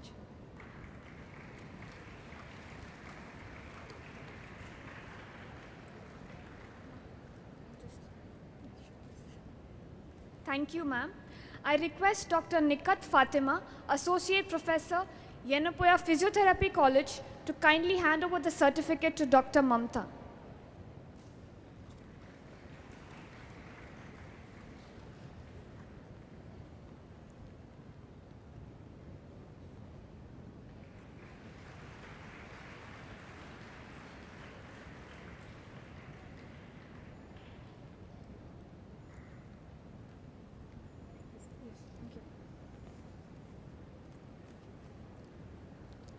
For the next session, we have with us Dr. Rajesh M., Assistant Professor, Yenapoya Medical College, Mangalore.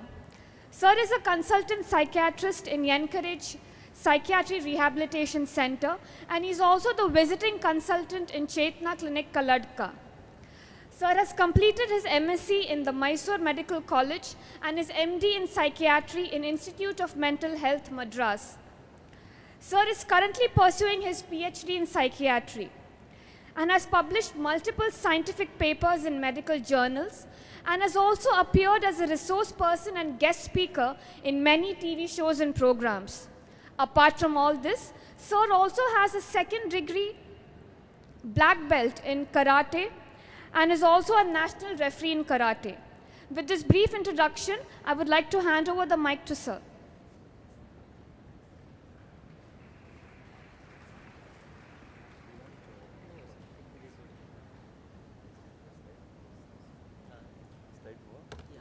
Then this one. Then I use this.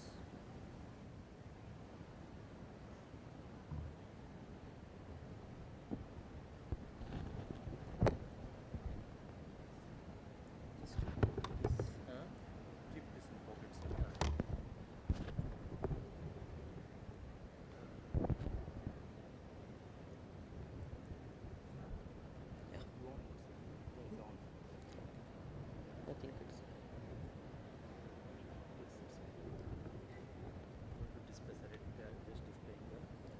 Hello, am I audible? Yeah.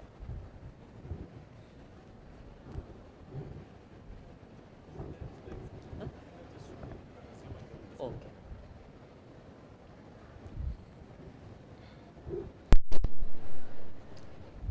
Good morning, students. I think from the past 2 days you are continuously listening to a lot of lectures, and you might be stressed because of it. So today's session which I am going to give you is on stress management. This would be a good lesson for you for the next 3 or 4 years, where you will learn how to manage your stress. Stress is, what is stress?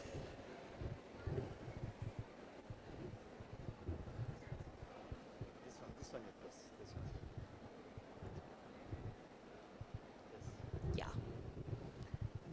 What is stress? Stress is basically the wear and tear of daily life. So see, you are made to sit here for last 3 or 4 days, and for tomorrow also, and you will be made to listen to these lectures.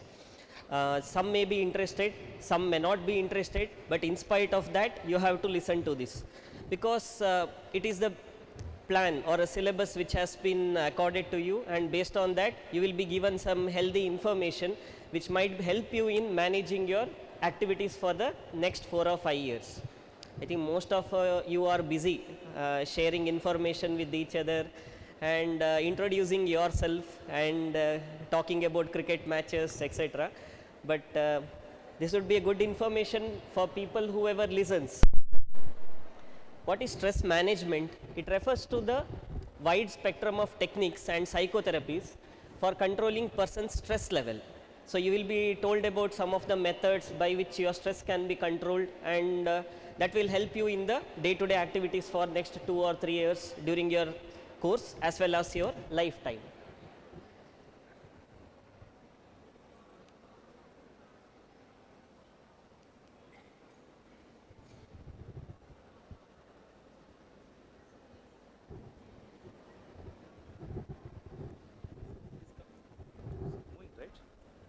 Yeah. Okay. Like the that lights. Yeah. Black color. ಅಲ್ಲ ಅದು ಮೇಲೆ ಅಂತ So which are the major causes of stress for students like you? As you are students here, I would say exams would be the number one stress. There are many other stress for you people, but facing an exam is the number one stress for most of the students. When exam days come, your way of life suddenly changes, and you start behaving in a different way. You spend more time on your books, then memory issues, etc. arises, and you feel the days as a difficult ones. So exam I would rate as the number one stress, most of the students tell. What are other stress that can come to a college student? Interpersonal and relationship issues. When you are in college, you miss your family, at the same time you have to interact with your new friends, and this kind of relations cause, and if there is trouble in these relationship, that cause significant stress to you people. Change in one's financial situation. Financial situation is more for your parents, but you too, if you are bothered about it, this might cause a stress to you people. Change in residence. You are away from your home, you are staying in hostels, you miss your parents, miss your brothers, sisters, even this kind of away from your home, this can trouble you, and that might cause stress to you people. There is change in the quality of life, and there can be death or even birth of some new person in your family, which can make you stressed.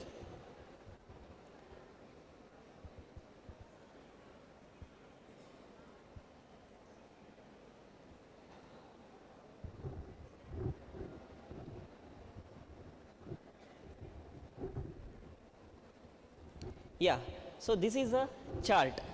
Is stress necessary for your life?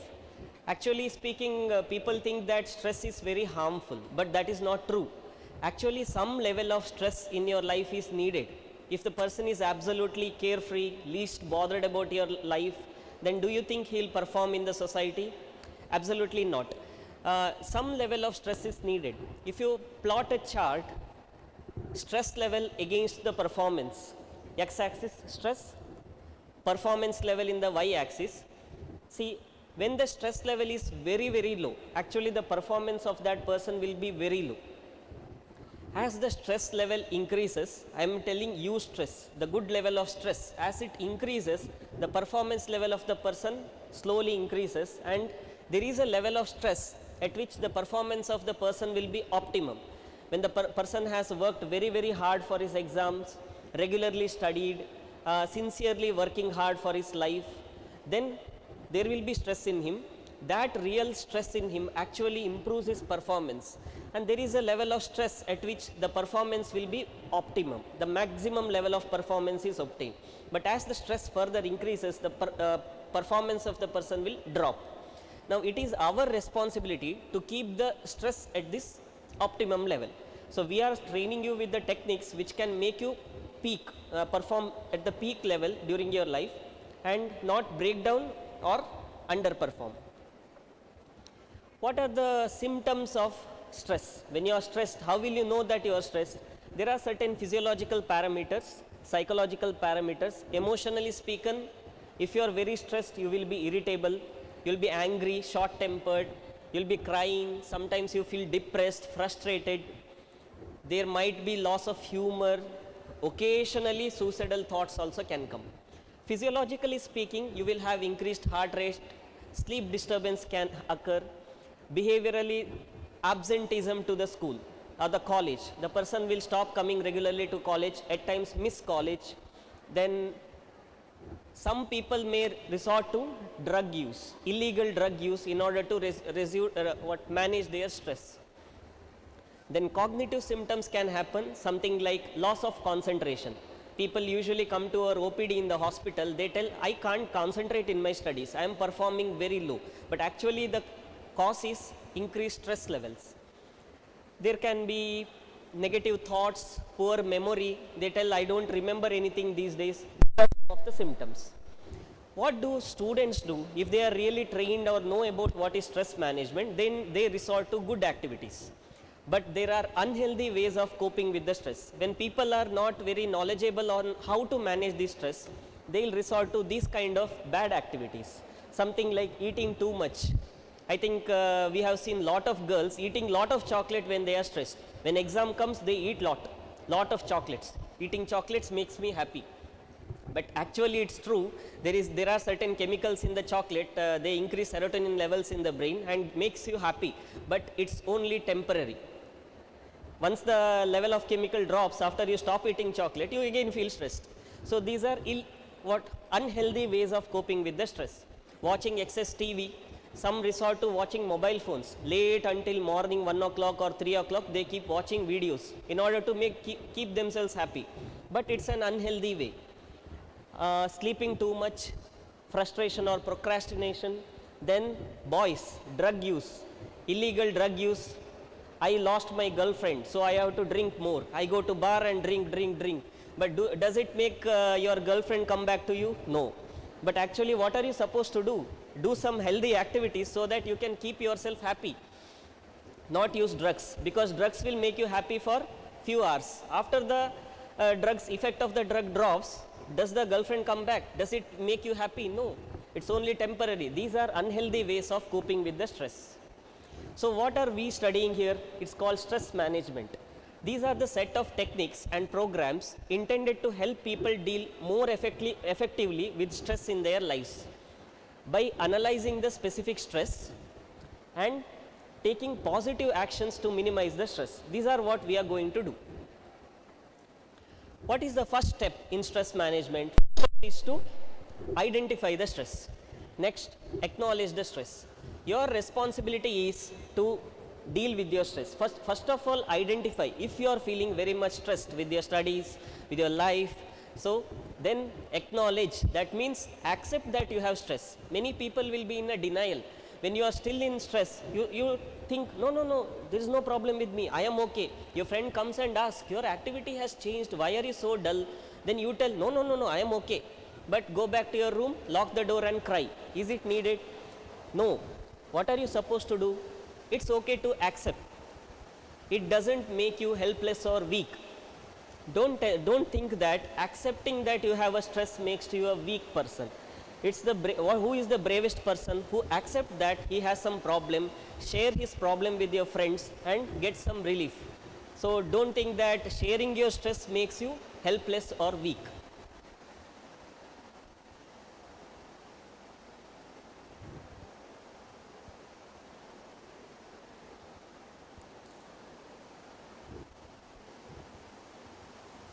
So what are we supposed to do here?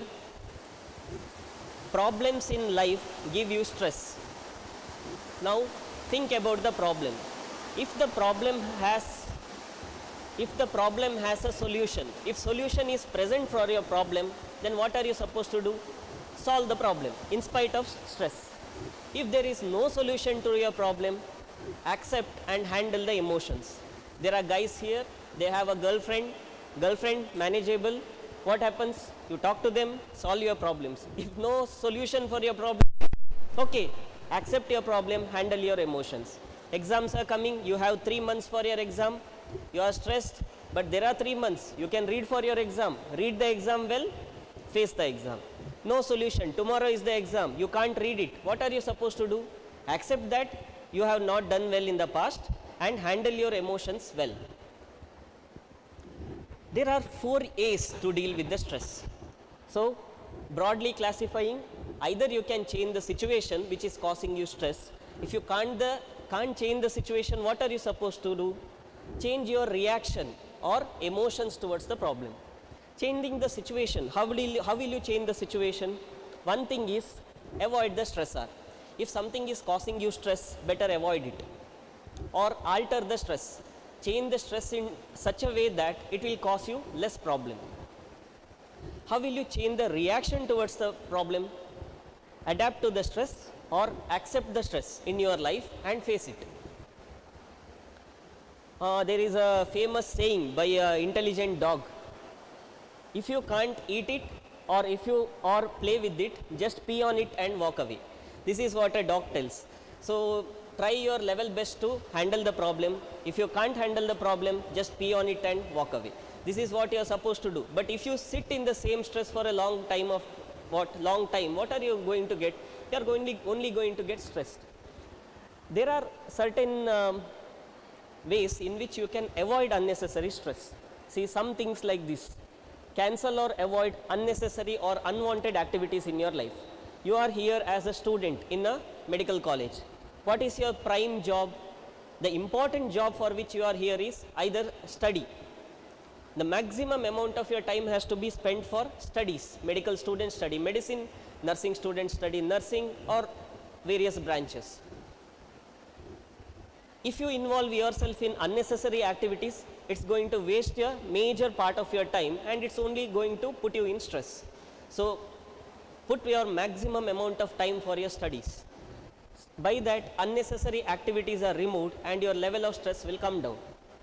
Change the method of doing your job. Probably if some of your activities, the way you are doing is causing you stress, it's better to change it in a suitable way so that your stress level comes down.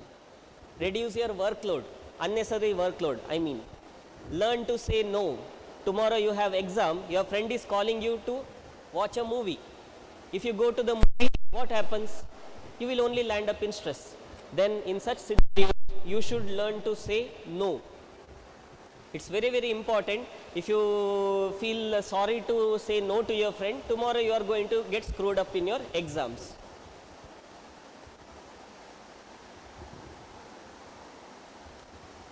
Next, avoid people who stress you. There are people, there might be certain people in your batch who are only going to cause you, make you feel irritated. Probably you are not in good terms with them.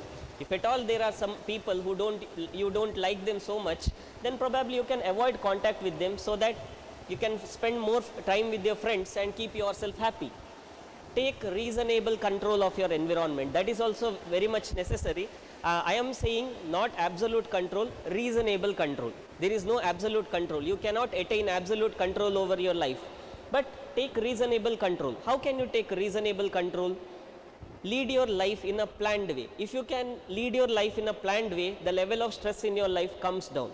Usually brain has the capacity to face things in a planned way, that causes less stress. If you face unplanned events in your life, that leads to excessive amount of stress in you. Avoid discussing hot button topics, mostly the news like politics, religious issues which come on your TV channels, hyped by your media. If you discuss these topics, only lead to stress. Then lead a planned life.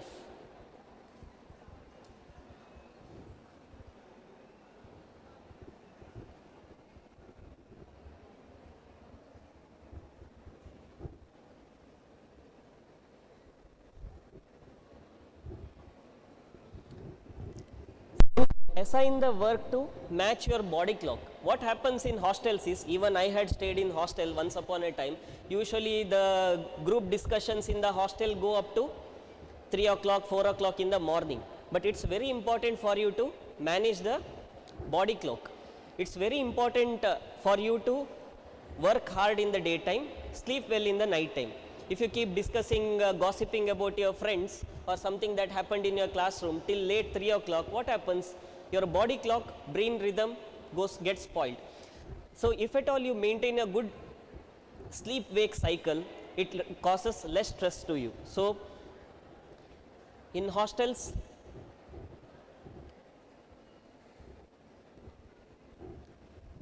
another important lesson for you guys is avoid, even girls, avoid illegal substances. These are very dangerous for your health. Strictly avoid contact with these kind of substances which can spoil you and increase the level of stress. Once you get addicted or involved in these kind of substances, that can spoil your life like anything. Most important thing is be realistic. There are people who get frustrated with unnecessary thoughts in your head. Be realistic on however you are in the life, and don't try to become a perfectionist, which is not possible for a human being. Accept however you are and try to reach the maximum success which is possible from yourself. Most important thing is management of time. Most of the students land in trouble because during the whole year they don't do proper work, but in the end expect good results in the exam, which is not possible. Time management is very important to get good success in the exams and receive good results. So if at all you want to be a successful student, I mean doctor or successful nurse or whatever, it's important for you to manage your time well throughout the year. Starting from the first day up to the end day, plan your life accordingly, study well, balance your life between happiness and sadness, balance your life between studies as well as extracurricular activities. This kind of good time management will result in fantastic results. This is about the first point. Next is, how will you alter the situation? Altering the situation means taking proper breaks. If at all you are studying well throughout the year, then it's very important for you to take breaks. If at all you are taking break throughout the year, then I think more correction is needed to change you into different kind of lifestyle. Give a break. If at all you are studying throughout the year, give a break, re-equip yourselves, prepare well, then go back to studies. That might help you become stress free. Temporarily remove yourself from the stressful situations and put yourself in happiness promoting activities or lifestyle. This will also reduce your workload and make you feel happy. Okay, this is about changing. Now how will you adjust to the lifestyle? Adapting to the stressor is very important when you cannot change whatever is happening with you. For example, your exams. Is there a way to avoid exam? No. You have to face that exam. You have to come out with successful results. By that, you will get your degree. If I will avoid the stress, if you think and don't write exams, you are not going to get the degree. So it's important to adapt to the exam stress. One is reframing the problems. What is reframing problem? See, facing exams is inevitable. When that is there, your responsibility is to face the exam in a responsible way. So in this case, avoiding problem doesn't work. Adjust to the standards and focus on the positivity. Most important thing is, don't try to control the uncontrollable. For example, exam stress. It is not under your control. It is naturally going to come for a student when they are facing exam. Just face it and come out with flying colors. Look for the upside, that is, if at all you are going to succeed in your exams, you are going to become a great nurse, great doctor or great physiotherapist or whatever. So, you look into the positive side of your story rather than the facing the exams. Share your feelings with your friends, that can make you feel happier. Most important thing is this. Many students come to us for counseling in our hospital OPD telling, sir, I might fail in my exam, I am not going to write exam.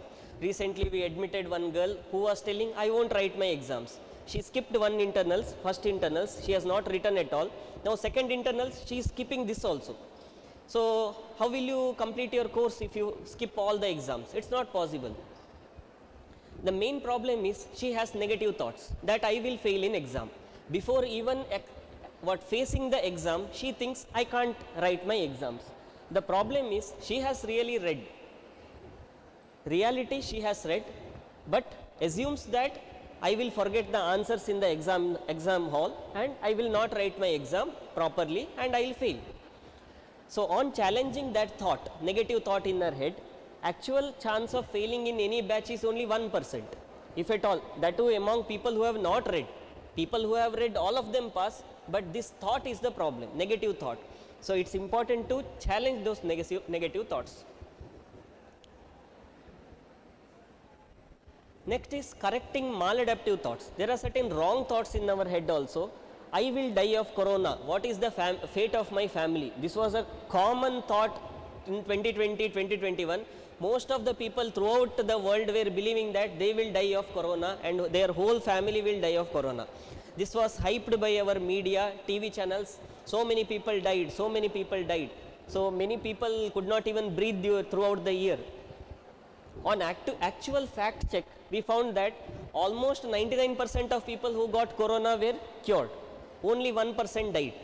And that too 1% were with comorbid illness, elderly people. So what is this? It's actually a maladaptive thought that was fed to your head by the media. So this is what you should see.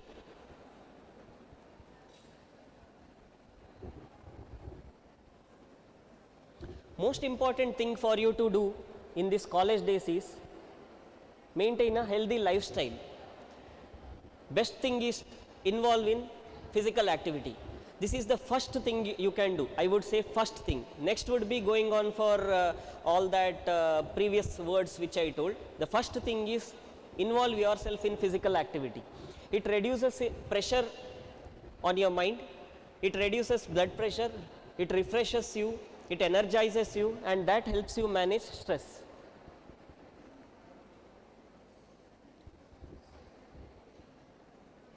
Develop hobbies. This will help you a lot. Take a break from your worries and it will help you enjoy your life. Whether it's gardening, painting or whatever you want, you better involve in any kind of hobbies that can make you feel better and happy. Laugh a lot. Humor is absolutely important in life. We can see people there sharing their happiness of the past and laughing out loud. There are students. It is actually good. Once you laugh, once you share your humor, make the other person laugh, it can give you positive vibes and that will help you manage life in a stress-free way. Humor is a wonderful stress reducer and antidote to upset. So, laugh reduces tension. Another important thing is admitting to your mistakes. If at all you had some interpersonal problems with your friends or family members, better to accept it. People admire your honesty. Accepting your mistakes will give a positive impact on the other person in your life, and this creates positive vibes again and make you a successful person.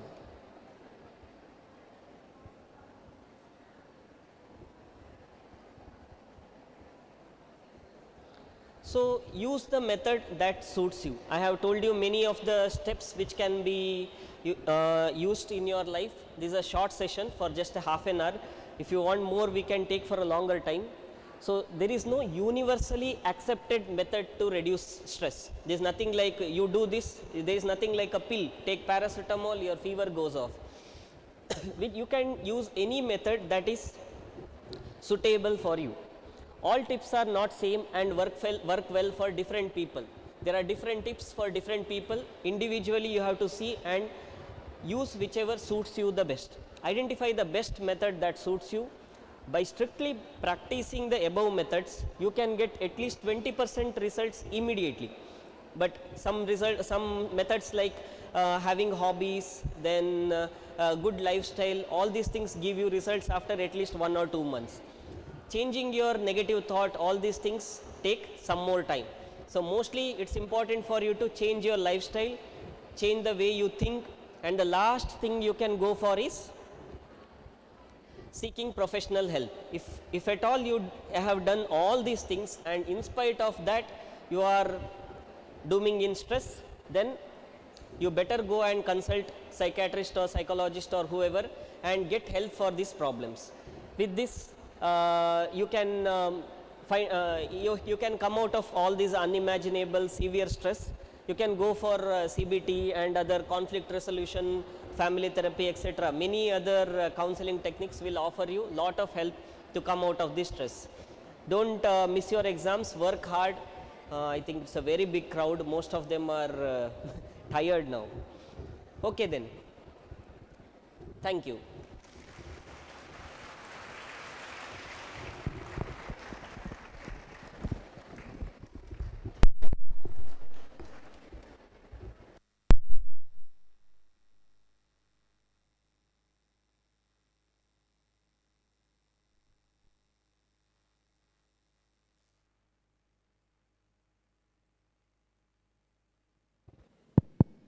Thank you, sir.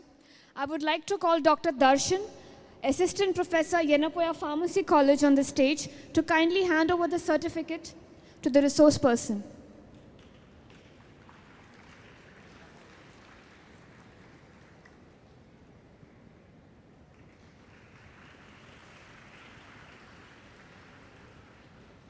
Thank you, sir. For the next session, we have with us Dr. Javed Jamil. He is the Chair in Islamic Studies and Research, Yenapoya University, Mangalore, and he is also the founding director of an NGO, Peace, since 1995, which has implemented several path-breaking projects in collaboration with the Government of India. Sir has also been a member of the Ministry of Minority Affairs in the Government of India and has also done private consultant physician for the past 28 years. Sir has also appeared in dozens of TV debates and radio talks on various international and national channels, including All India. Sir has authored 23 books and more than 600 articles on various issues in the last 40 years. With this brief introduction, I would like to invite Dr. Javed Jamil on the stage, please.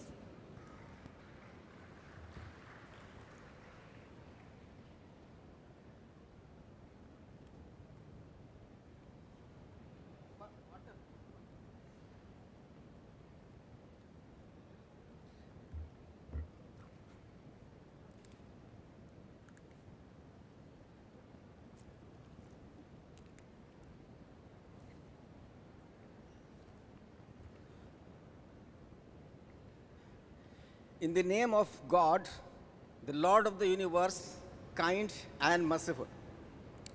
First of all, I would like to welcome all of you here because you are entering a new academic journey, and I wish you all the best in your journey. Inshallah, you will succeed. My topic today is science and spirituality. You must be wondering how science and spirituality can be clubbed together in this type of lecture. Actually, what is happening today, if we think that we are living in a world of sciences, this is not right. We can tend to think that way, but this is not right. If we think that we are living in a world which is full of spirituality, of course, this is way behind. There is nothing like that. If we think we are living in a world of religion, nothing like that. If we are living in this world in any kind of dominance, that is the dominance of economics, which has taken control of every other thing, every other system, every other field in this world. This is the economics which is deciding everything. They are using science and technology as their tools for advancing what they want. They want to sell everything, they want to earn money, and that is why they have created a lot of differentiation, a distance between science and religion in general and science and spirituality in particular. Spirituality is only a part of religion.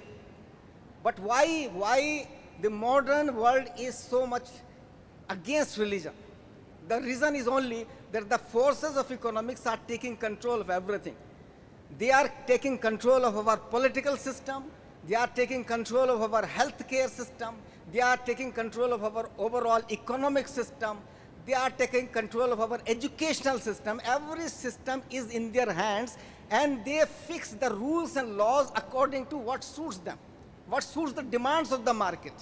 They will first sell the problems, and then they will sell the solutions, because problems for them also bring money, and the solutions also bring money. If there will be no problems, there will not be solution. If there will not be diseases, there will not be hospitals. So they have interest in both. So they want to continue with problems. Rather than removing problems, they want to continue with them. And this is why their difference between religion arises. Because when we talk of religion and spirituality, they tell you what to do and what not to do. And that what not to do is extremely important, and that is extremely dangerous from the point of the market. Because the market do want exact those things. They are commercializing everything. Today drugs is a big market, today alcohol is a big market, today sex is a big market, today every bad thing is a big market today.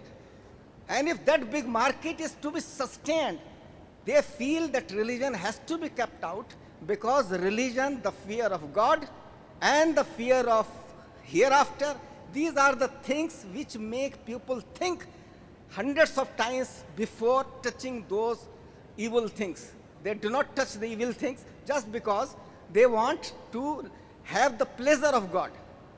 So that pleasure of God, so this is why even in the field of sciences, especially in theoretical physics and the biological evolution, they try to say that God should be kept out of the realm of physics, theoretical physics, etc.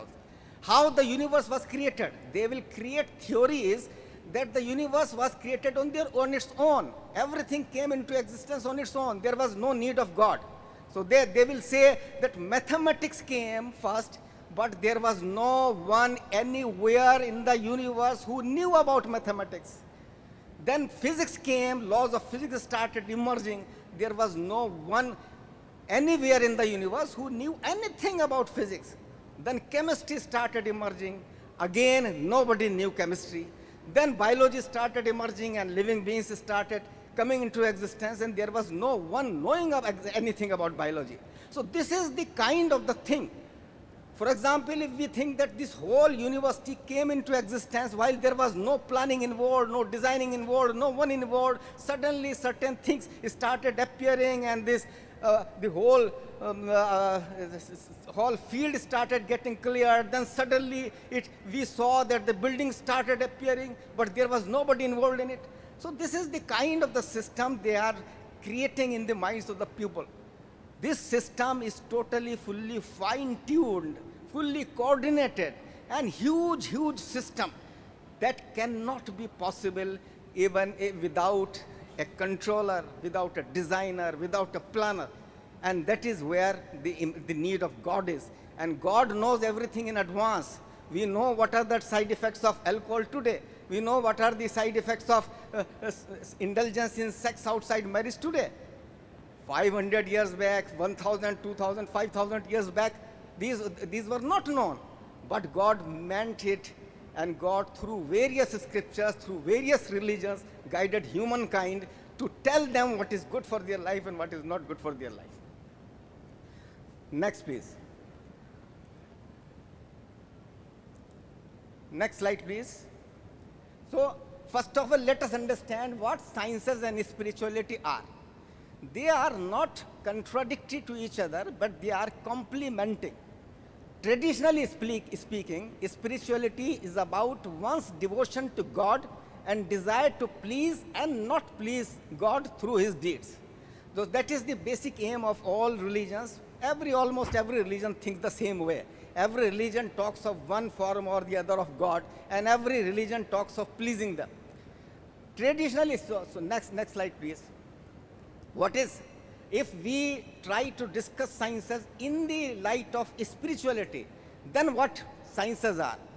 Sciences are an endeavor to understand the laws of nature, including physics and biology, and properties of matter created by God, and to apply them for the benefit of the individuals as well as the larger world. Science is a beautiful thing.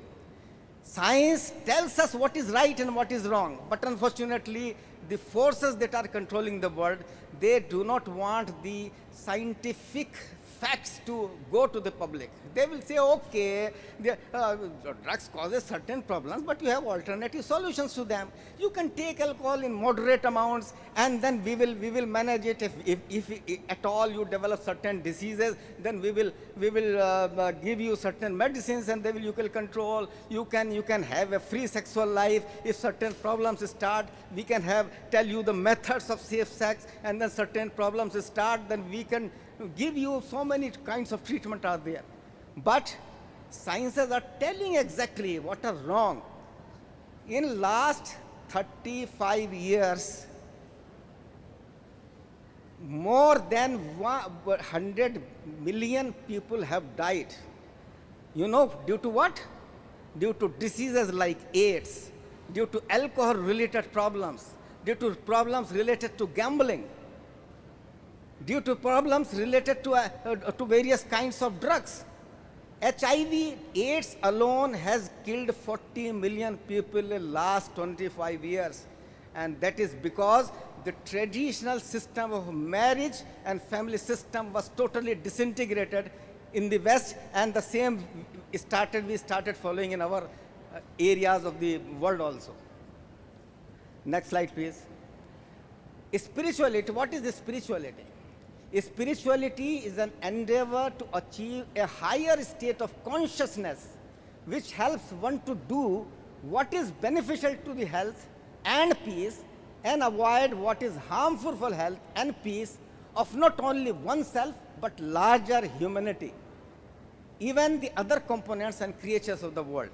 One who is spiritually correct, he will always think of others. He will think, I should not cause any harm to anybody else. I would not even cause any harm to the system around me, to the tree, to the leaves. So this is the kind of, because spirituality creates a different kind of human being inside. Next slide, please. So health sciences and spirituality are more specifically complementary to each other. Though all sciences are and spirituality are complementary, specifically speaking, health sciences are the best way to understand how important spirituality is in our life. Because health sciences has clearly demonstrated the effects of all the activities which we do in our lives. Whatever we do, health sciences have told that if we involve ourselves in certain prayers, in meditations, in all kinds of prayers, whether it is namaz or salat in Islam, or it is yoga in Hinduism, or it is other kinds of systems in Christianity and Judaism, all have good effect on health. But almost all religions ban all the practices that are bad for health. So spirituality and health are complementary to each other. Health sciences are extremely important as far as we try to understand what we are meant for, what is our purpose of living in this world, what we want to do in this world, and how we should behave in this world to make us healthy, and to make our family healthy, and to make the whole society not only healthy but peaceful. That is possible only. Today everything has become a market. Today, even murders are committed, rapes are committed. Then, first of all, that they themselves are business, weapons are a business, and then when crimes are committed, then so many counselors and advocates will come into picture. Then litigation will become a business. They will earn hugely. Cases will run for 20 to 25 years, and then ultimately some decision will take place. So this is the kind of the judicial system we have created, where crimes are zooming and zooming and zooming every day. There are every year almost 20 lakhs murder takes place in this world. Every year almost 30 lakh women are sexually assaulted. So this is the kind of the judicial system we are living in, because spirituality has gone away from this world and economics has taken control of everything.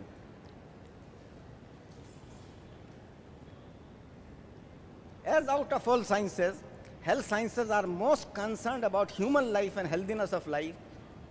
Health sciences endeavor to achieve highest standards of health in all its aspects: physical, mental, social, and spiritual.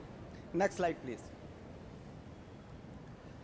Unfortunately, though the forces of economics and politics have superseded both spirituality and sciences, including health sciences, in controlling the world systems, with the result that health and peace are suffering hugely due to large-scale commercialization of practices that endanger health and peace. Today, as I have told you, that prostitution is a huge market, alcohol is a huge market, drugs is a huge market, and drugs rehabilitation centers are also a huge market. Today, sex is a biggest market. Even all kinds of sexes have become big market in today's world. So that is when markets dominate the thing, they try to lure the people in one way or the other. They will create pornographic literature and everything, so that the people got involved in all those things. They will try to do everything to engage people and to attract them towards these evils. Next slide, please.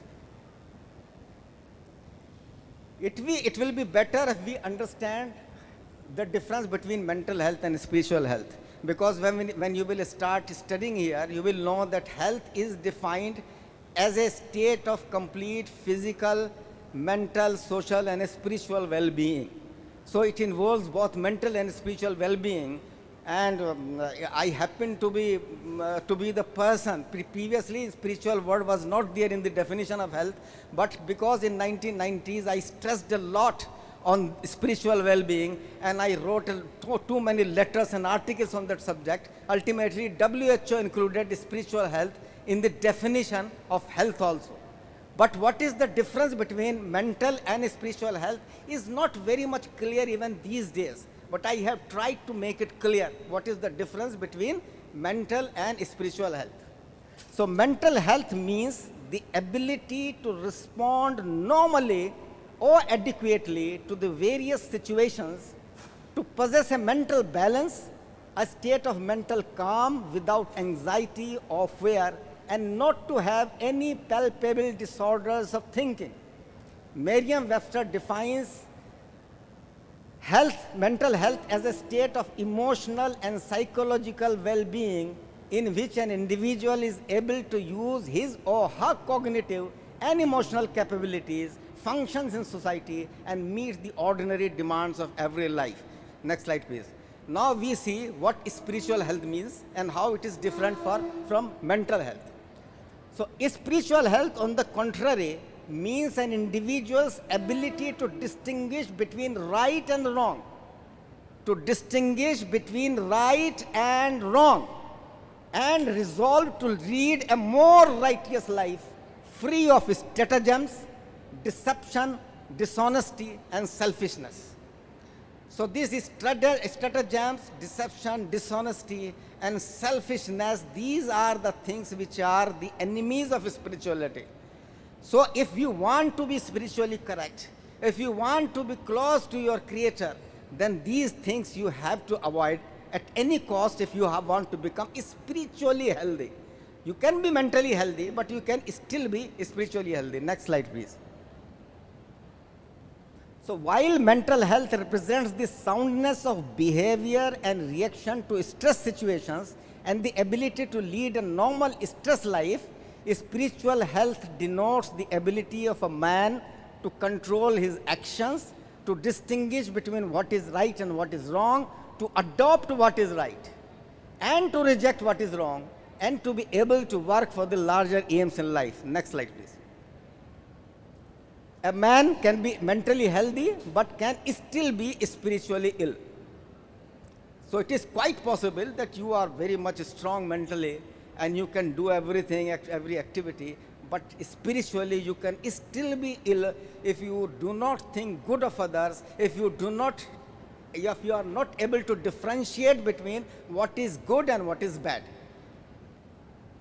He may not be suffering from anxiety, stress or depression, but he can still indulge in practices that can lead to disturbances in personal, family and social life at a larger stage, at a later stage. Next slide, please. What I am stressing also in my all books and my articles, etc., that today we talk mainly of individuals, sometimes of society. But I stress three important institutions as far as the individual existence is concerned. One is individual, the second is family, and the third is society. And all three are extremely and equally important. You cannot ignore any one of them. This is impossible because family system is extremely important. Today family system is totally being virtually disintegrated, again because of the demands of the market. Because markets think that family pressures, they create a wedge between young grooming human beings and the bazaar and the market. So they are trying to destroy the family system. That family system is strongly important, and family health is extremely important. You should have proper relationships between husband and wife, between parents and children, between children themselves, and between different families also, close families also. And when we talk of social system, you should have good relations with your neighbors, with your colleagues, etc. Next slide, please. So what is the requirement of a spiritual healthy person? What he should be like? So a spiritually healthy man has to be honest. Number one, honest. Number two, humble. Number three, polite and kind. So these are the important things which a spiritual healthy man should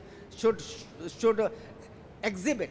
If he is not able to exhibit all these things, if he is cruel, if he is not honest, then we cannot say that he is spiritually healthy. He can be good for himself, but he cannot be good for any others. So this is the difference. He is neither arrogant nor haughty. He is not selfish and is ready to make sacrifices for others. So this is the difference between selfishness and a spiritual person. Normally people tend to become selfish. Almost all of us have tendency to become selfish in one way or the other. We want everything in our hands. We want that all the wealth should come in our hands. We want all the pleasures should come in our hands. And for the sake of this, we tend to ignore others. A little selfishness is the part of life.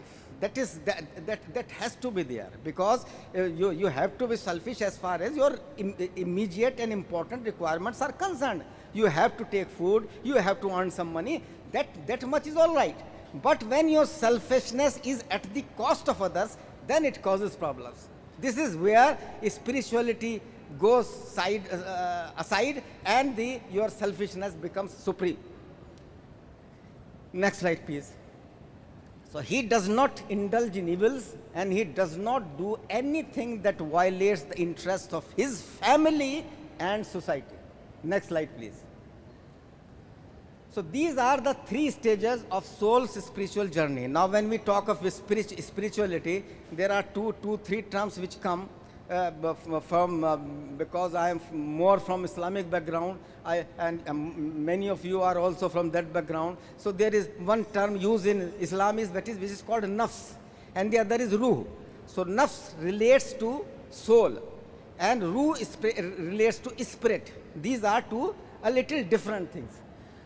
So there are three types of things inside of three types of souls inside our, which are corroborated by even the brain anatomy and the studies of the brain, which I have tried to describe here. One is the corrupting soul, which is called nafse ammara in Islamic literature.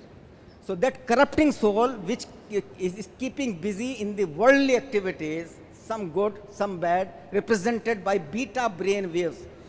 There are many brain waves in our system.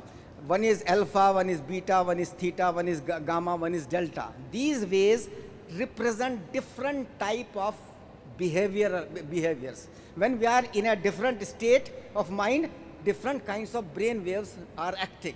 So one is that corrupting soul, which is represented by beta waves, in normal day-to-day activities, and when we are indulging in bad activities also, mainly these beta brain activity is stronger. Then there is censoring soul, which is called nafse lawwama. So this censoring soul means that this is the part of the brain waves which tries to control you, which tries to make you realize that you are going to do certain bad thing. So it tries to safeguard you from those things, which tries to go away from bad to good, represented by alpha and theta waves. So there are alpha and theta waves which become active, and when these are becoming active, a man tends to think, oh no, I should not do this thing, I should not do this thing, this is bad. So he tends to think that way. And then when it becomes stronger, then he tends to become a little better. Then there is third wave, which is called satisfied soul, and which is called nafse mutmainna. And this, which when man feels totally satisfied inside, this is represented by gamma and delta waves, which become active in deep meditation, deep relaxation, and deep sleep. For example, when you are in deep meditation, thinking about God, thinking about how should I do better things, then these delta and gamma waves that will become active. So these three waves are extremely important. So this is why I am saying that look, sciences and spirituality, how closely connected together they are. If we tend to forget that they are different things, they are in fact the part of the same system. Next slide, please. Next slide, please. So what are the challenges for students? Because now you are students and you are in a young age, and in young age people tend to become more actively involved. Beta waves become a little more higher in that age group, and so you tend to indulge in many bad activities. So this is why this is the most important period when you have to be extremely careful. And when you are away from home, you are exposed to many dangerous substances and practices. If you are part of a system family, then family tries to keep you away from this. But when you are away from the family and you are in a different kind of atmosphere, then people tend to try this. Oh, smoking has a big enjoyment. Take this drug. Oh, you will enjoy it. Have this small drip of alcohol. This will not cause any problem to you, and you will enjoy it. So this is where one gets used to those things. And then these things started developing and becoming habitually, when it starts become habitual. Next, please. So students must pledge, I am asking you to take pledge on this day. And you must take pledge in your hearts that they will never indulge in any substances, addiction and narcotic drugs. Number one. Next slide, please. They will not get involved in any immoral practices. I do not need to tell you what immoral practices are. You all living in India, you all know what immoral practices are. I do not have to explain to you. Next. They will try to be excellent in character and excellent in behavior with their teachers, their fellow students, their seniors, as well as their juniors. Next slide, please. They will not indulge in any activity that may harm their own interests, personal and professional, the interests of their parents, other family members and relatives, the interests of the institution in which they are studying. So this is the most important part. You have to make it sure that you will not do anything which will harm your institution where you are studying, your colleagues, your back home, your families, and above all, maximum, your own interests. Because when you indulge in a bad activity, ultimately, others may also suffer, but ultimately you yourself are going to suffer the most. Next slide, please. They will not indulge in any activities that cause hatred against any religion or any community, people of any caste, color or region. Love for all, especially the weak and underprivileged, makes God happy. This is extremely important because the kind of the atmosphere which is prevalent there in these days in our country also as well as in the other world, so much of hatred on the ground of religion, on the ground of caste, creed, etc. So that must stop, and you must play a part in stopping that kind of hatred based on all those things. We all are basically human beings. We all are the creatures of one God. We all have to face Him. So we all have to learn that all our brothers and sisters are brothers and sisters in humanity. They may not be in your brothers and sisters in your blood relationships, but everyone else is your brother or sister in humanity, and you are duty bound to not to hate anybody on these grounds. Next slide, please.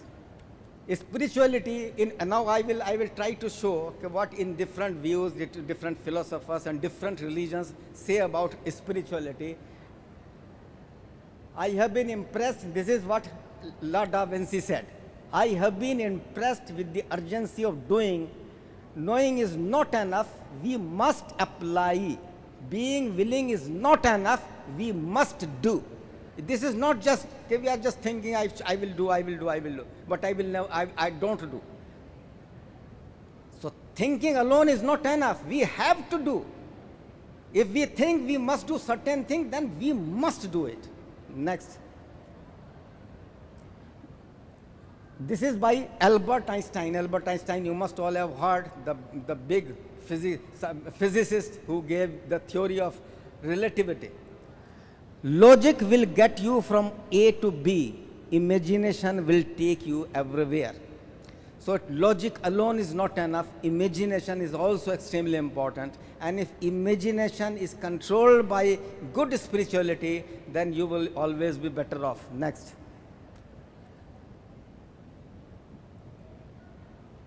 You have to grow from the inside out. None can teach you, none can make you spiritual. There is other teacher but your own soul. There is no other teacher but your own soul. This is what Swami Vivekananda, that important philosopher of Indian system, what Swami Vivekananda said. It ultimately, it grows from your inside. Others cannot force you. Others, of course, can help you in thinking certain ways, but ultimately it is your own decision. You will take every decision. Next, please. And this is what Matthew's Bible said. You must love the Lord your God with all your heart, all your soul, and all your mind. Three things are important in the body as far as the actions are concerned: heart, soul, and mind. Ultimate control is in the hands of mind, but soul and heart also play important role. So you have to take control of these three things. If you have control over these three things, then you will definitely win. Even if you can have certain losses in your day-to-day life, you can have certain losses in your worldly life, but even then, if you are spiritually correct, you will feel satisfied, you will feel better, you will feel spiritual. Next, please. Then what this Persian writer Rumi said: step out of the circle of time and into this circle of love. This is also very important because we are always thinking of time, 5 minutes, 10 minutes, 15 minutes, I have to do this thing tomorrow. So that cycle of love is extremely important. Next, please. So spiritually in Islam, what Islam says: in spiritual exercises in Islam are aimed at building character and character building in the sight of God is not limited to an individual. The character of the family and that of society are of equal importance. So I previously said that three things are extremely important in almost all the religions: individual, family, and society. Next, please. They involve, in Islamic terms, there are terms like ihsan and taqwa. So these are important terms. Ihsan means best conduct, best possible conduct, the best possible conduct towards one another, in one's own life, towards everything, towards God. That is called ihsan. That is the best form of conduct in the sight of God, for the pleasure of God. And this should be better done for the pleasure of God. Because if you do it for the pleasure of the world, you tend to be wrong. But if you do certain things for the pleasure of God, then the chances of your going wrong are much, much reduced. Then there is gnosis. Gnosis means which we call marifat. That is higher state of knowledge. One knowledge is what we read in the books, in the articles. One knowledge is what we develop, our inner thinking, our soul searching. That knowledge is extremely important in deciding for you what is good and what is bad. And two things are extremely important. One is huququllah and one is huququl ibad. Huququllah means the rights of God. If you offer prayers, this is the right of God. If you keep roza or you keep fast, this is the right of God. But there are huququl ibad, rights of others. If you give charity, this is the right of others. If you help others, this is the right of others. If you save others from some certain dangers, it is the right of others. If a certain person is involved in certain debt and you help in him getting over the debt, this is helping the others. So that is huququllah, huququl ibad. So the two rights are extremely important: rights of God and rights of the people. Next slide, please. If one wants to raise one's spiritual level, one has to be righteous in deeds. One must be courteous in behavior, give as much in charity as one can, encourage others to perform virtuous deeds, and avoid all forms of evils, help the weak, the needy, and the downtrodden, not get involved in any of the undesirable acts, shun violence, not speak ill of others, not boast, not feel arrogant, not preach hatred, not believe in superstitions, and so on. These few words you must remember. You must always remember these things, and you should keep in mind that we will always try to avoid them. Next slide, please. Prayers and invocations soften the heart, purify the soul, and revitalize the spirit, so that one develops internal aversion for evils and inclination towards virtues as one comes under God's special protection. In short, spiritualism in Islam is the other name of internal revolution that ultimately leads to one's determination and resolve to join external revolution. I think this is all clear to you now. Next slide, please. So may God bless you. I wish that everybody of you achieves big successes in life. Everybody of you becomes not only a good professional, not only a good doctor, a good scientist, but above all, a good, successful human being who loves all and who is loved all. God bless you.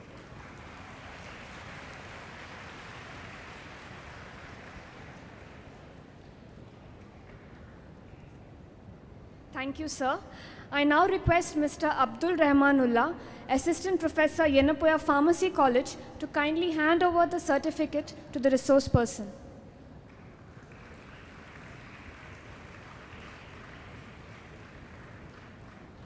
Thank you, sir.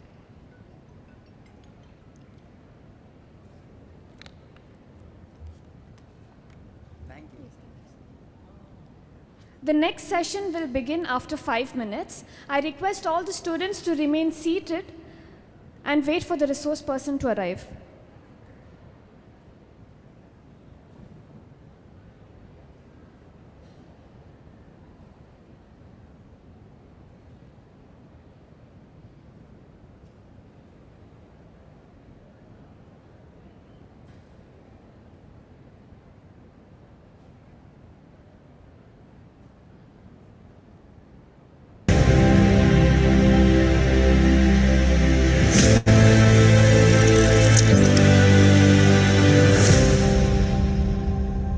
Islamic Academy of Education was established in 1991 by Mr. Yenapoya Abdullah Gunhi, an entrepreneur philanthropist, with a vision to provide quality higher education.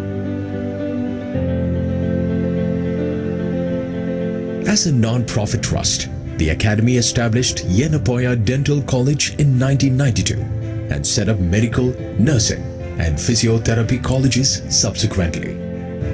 Over the years, institutions developed by this trust have created a niche in healthcare education, not only in hinterland of Mangalore, but also across the globe. In recognition for this contribution to the education system, in the year 2008, the Ministry of Human Resource Development, on the recommendation of the University Grants Commission, conferred the deemed to be university status. Yenapoya University thus became the first unaided deemed university to be established in the Dakshina Kannada district of Karnataka. The university, following the accreditation in 2015 by the National Accreditation and Assessment Council with an A grade, has diversified its academic prowess and scope by establishing Yenapoya Pharmacy College and Research Center and Yenapoya Institute of Arts, Science, Commerce and Management in the year 2017, the Yenapoya Ayurveda Medical College and Hospital and the Yenapoya Homeopathy Medical College and Hospital in the year 2018, the Yenapoya Institute of Allied Health Sciences and the Yenapoya College of Naturopathy and Yogic Sciences in the year 2021. Yenapoya University has secured accolades by various national and international certification and accreditation agencies. The significant ones being consistent ranking within 100 by the NIRF for 3 consecutive years. ATL ranking of institutions on innovation achievements by the Ministry of Education on 2 occasions under self-finance or private institutions category as an endorsement for the innovation and entrepreneurship development efforts among students and faculty of the university. The university has also been ranked with 4-star grading in KSURF Young University category in 2019. In recognition of contribution to the new knowledge generation, the university has been ranked among the top 50 institutions in India in the SCI MA Geo Institutions ranking consecutively during the last 2 years. There are multiple faculties of study in the university which are represented by the standalone constituent units. These institutions are spread over a total built area of 144,453.11 square meters to accommodate academic and administrative activities. Curricular diversification has been the focus of the university. It offers more than 100 programs at the undergraduate, postgraduate, super specialty, doctoral and postdoctoral levels. The university has enrolled more than 6,000 undergraduates, 600 postgraduates and doctoral students, complemented by over 500 well-qualified teachers trained in ICT-enabled teaching-learning processes. The classrooms, seminar halls and demonstration rooms are ICT-enabled with Wi-Fi facilities extended to all strategic locations in the campus.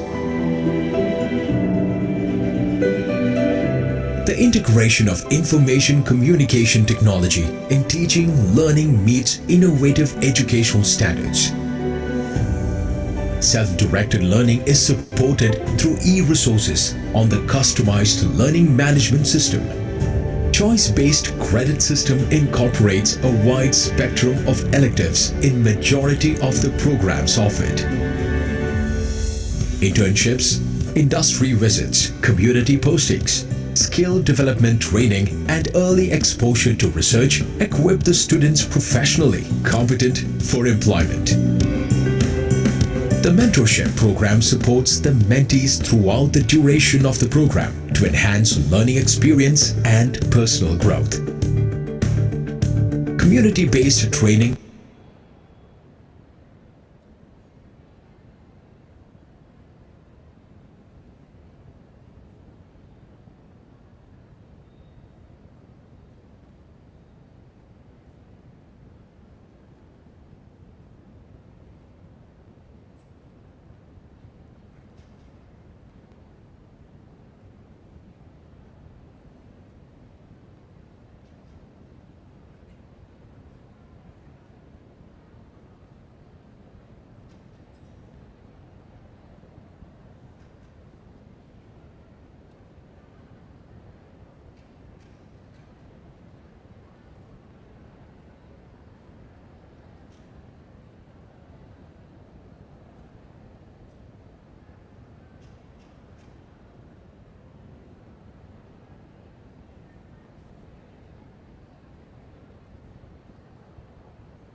We will continue with the session now.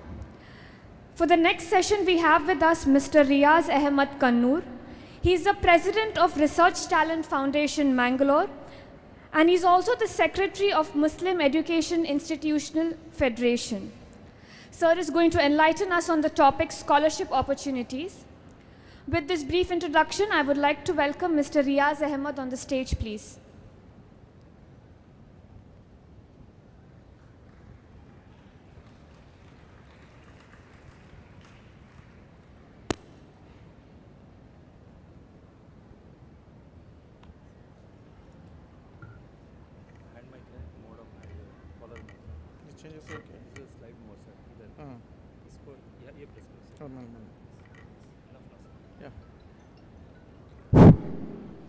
Good afternoon, each and everyone, respected dignitaries and my dear students.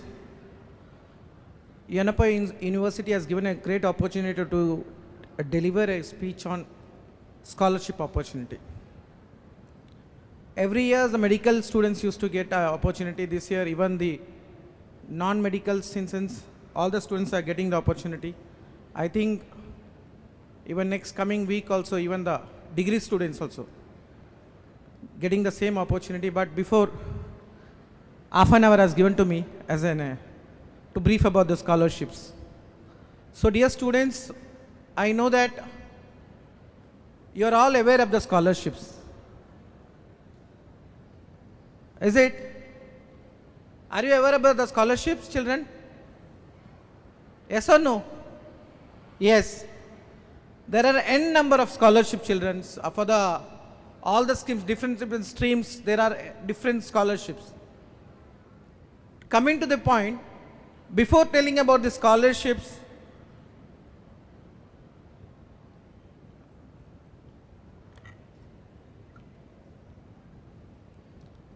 slide is not working. Okay, coming to the point before see these scholarships I'm telling to the minorities. Most of them carrying to the minorities. But there are scholarships to other community also. In the minority it includes Muslim, Christians, Jains, Parsis and Buddhists. All these communities are included in the minorities. Other than minority there are other scholarships also that I will come to later. See, coming to the minority, when I say these schemes, we should know about the budget. The central government, every year the central government presenting the budget. What allocations of money is allocated for the certain scholarships you should know. Nearly 1,000, nearly you can see that for the post-matric and the pre-matric, how much it's the scholarships, they are allocating it. So, it's on all in crores, children. 5,025 crores has been allocated for the budget, in the budget from the central government for the minorities. 5,025 rupees. Among that, nearly 520 something it is for the post-matric and 4,400 something for the merit cum means scholarships. I repeat, it is only I am doing the delivery on the speeches on the, which is meant for the after PUCs. That is post-matric and merit cum and other private scholarship what was there in the, from the government.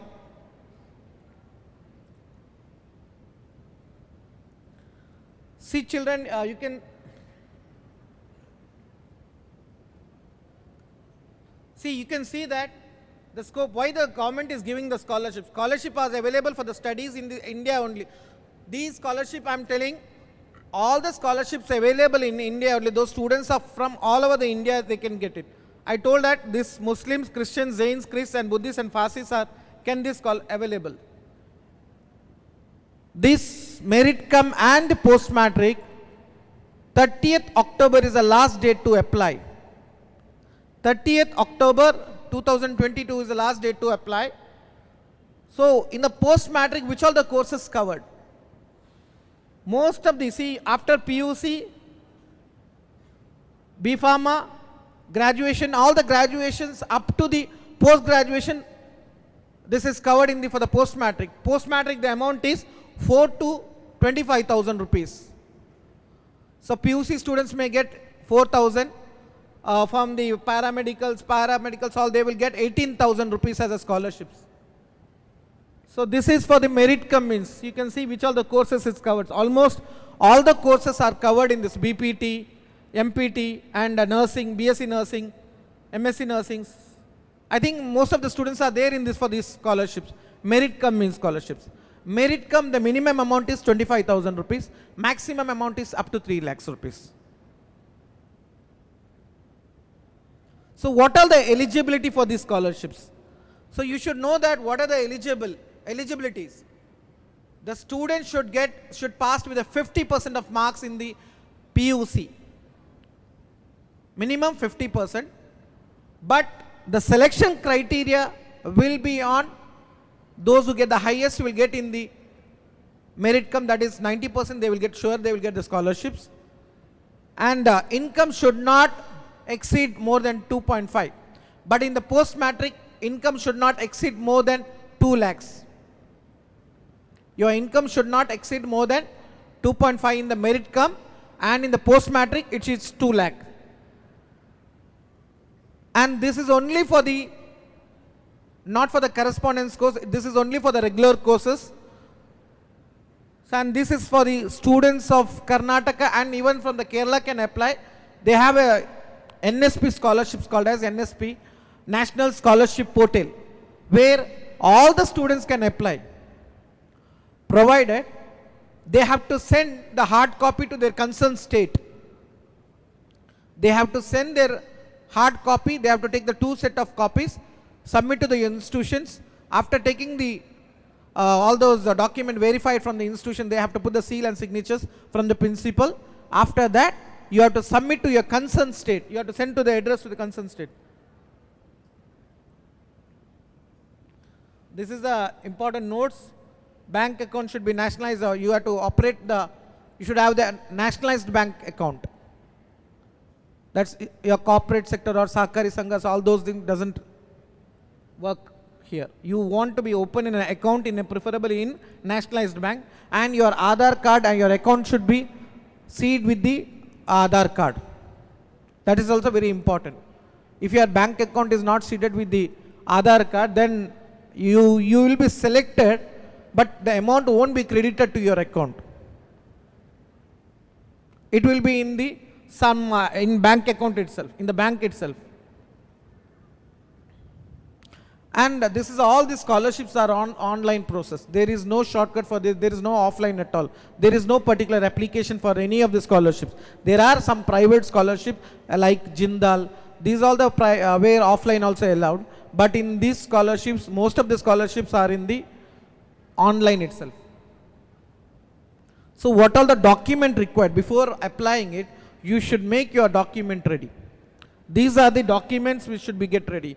Your previous year marks card and your fees receipt with the tuitions and admissions fees separately. Should be mentioned separately. Your tuition fees should be mentioned. How much is the tuition fees? How much is your admission fees? That should be mentioned separately. And your bank account, your Aadhaar card, and your 2 passport size photos, your domicile certificate, even Aadhaar card is allowed for the domicile certificate, and the declaration of minority community. This is sometimes what happened is, this is only for the post-matric, doesn't work out. For the post-matric doesn't require this self-declaration of minority community, but for the merit cum means it is very important, mandatory for the students. And the bona fide certificate, that is your study certificate, that is, even this is for mandatory for the MCM. MCM means merit cum means scholarships.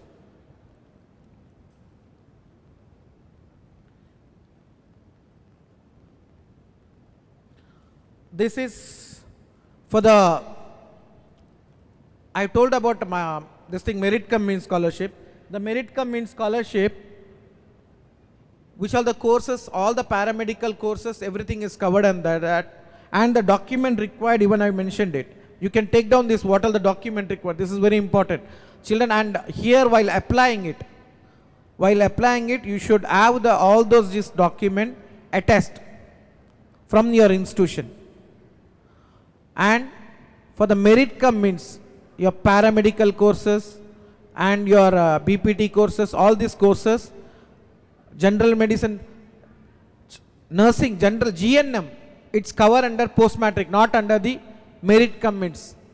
Those scholarships which is come under the NSP, in sense, for the merit comments, you have to scan all the document, all these documents has to be scanned and upload this document. While applying it, you should upload it. So I can show the website. Sir, is there net is available in this internet? So NSP,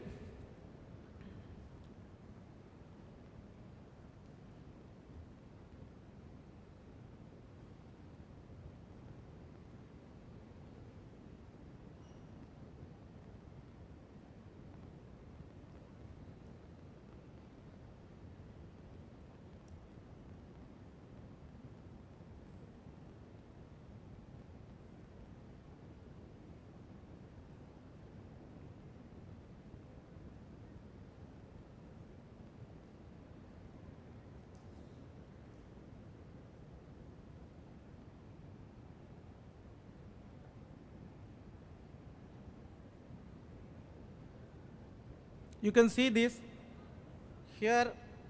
This is the website, official website of the NSP, both National Scholarship Portal, for both post-matric and for the merit come. Here is the applications where you have to do the login. If you are a new fresher, you have to log in as a fresher, new registration. You can see here in the application corner. In the application corner, there is called, you can see in the application corner, new registration. You have to click this. You will come this notification where you have to, this is a long process.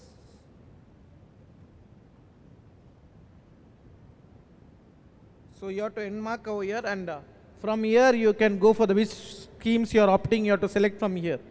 This is the official website where you can go for the NSP scholarship.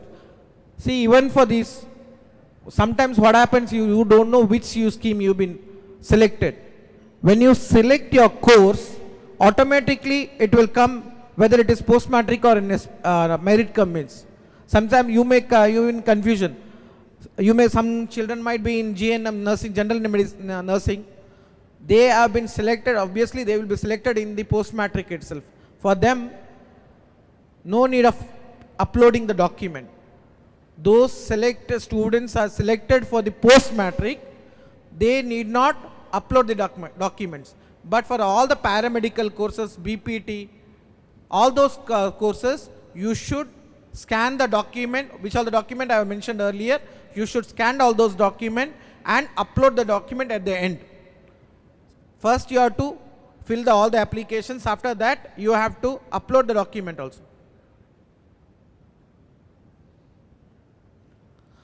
So this is about the post-matric and merit comes.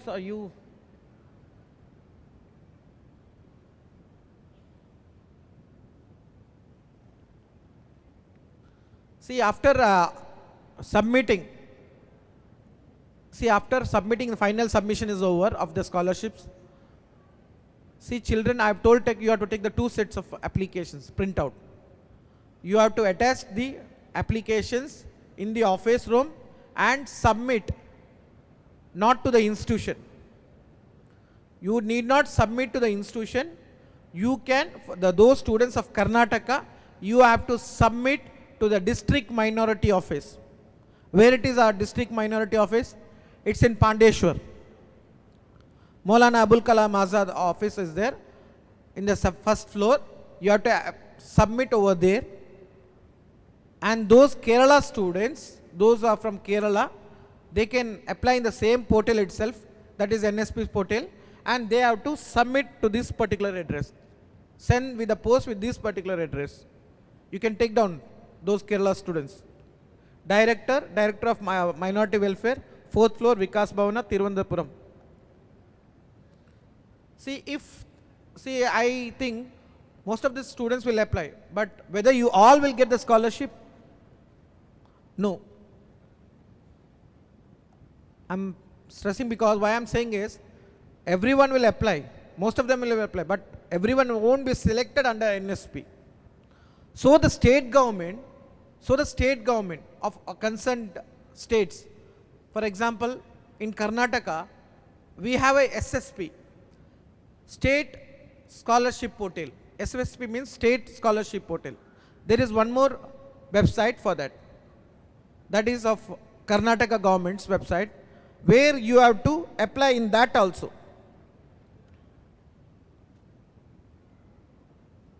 See, this is for the SSP under the state scholarships. To apply post matric or merit cum means under this course. So what all the things you have to be? Your NSP ID. See, SSP, everyone cannot apply. Those who applied in NSP only can apply for the SSP. You should note down that, see, SSP, NSP already called off. So next month 30th is October 30th is the last date. It may extend for 15 to 30 days. It may come around November till November 30 or November 15. You don't make it for the last minute. Children, I am telling you, don't delay it for the last minute, because the last minute the server will be very down. Server will be down and all the students will be applying the last minute itself. So start work your applying process by today itself. You have to apply scholarship for the NSP. Once it's done, in the month of December, SSP will be called off. State government will give the notification for the SSP. So while applying for the SSP, these are all the document you require. What are the, your NSP ID is very mandatory. You have to enter the NSP ID and your students' stats ID. If you are students for the PUC, then the stats ID is there. That is mentioned in your SSLC marks card for the Karnataka students. I'm telling about the Karnataka students. But those who are coming for the other courses like paramedical courses, BPT courses, your university registration ID is there. For example, your Yanapa University, you have a campus ID, right? That campus ID should be mentioned over there. While applying for the SSP, your campus ID is given to you. That campus ID has to mention in the place of stats or university registration number. And your SSLC registration number is required. Students university, that's what I told. Your campus ID is working over here.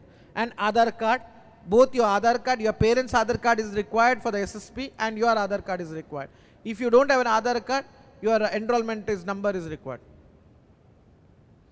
And RD number means that is of your income and caste certificate. In RD number means of income and caste certificate, there is a number called in the down where you have to mention that also. And student mobile number and your email ID. This is all mandatory document required for the SSP scholarships.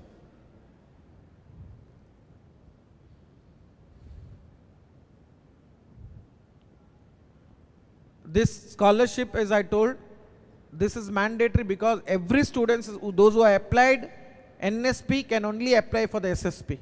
If you are not applying for the NSP, saying that I may not selected, so you cannot apply SSP also. No matter if you selected in NSP or not, but you have to apply both the scholarship. Then only you will get either this or this, because state government will get all the listed of scholarship sanctioned by the central government. NSP comes under the central government. The central government, what they will do is, central government will list out the things who have been selected for the concerned states. They will send the list. For Karnataka students, this much students have been selected under the NSP. So what the state government will do?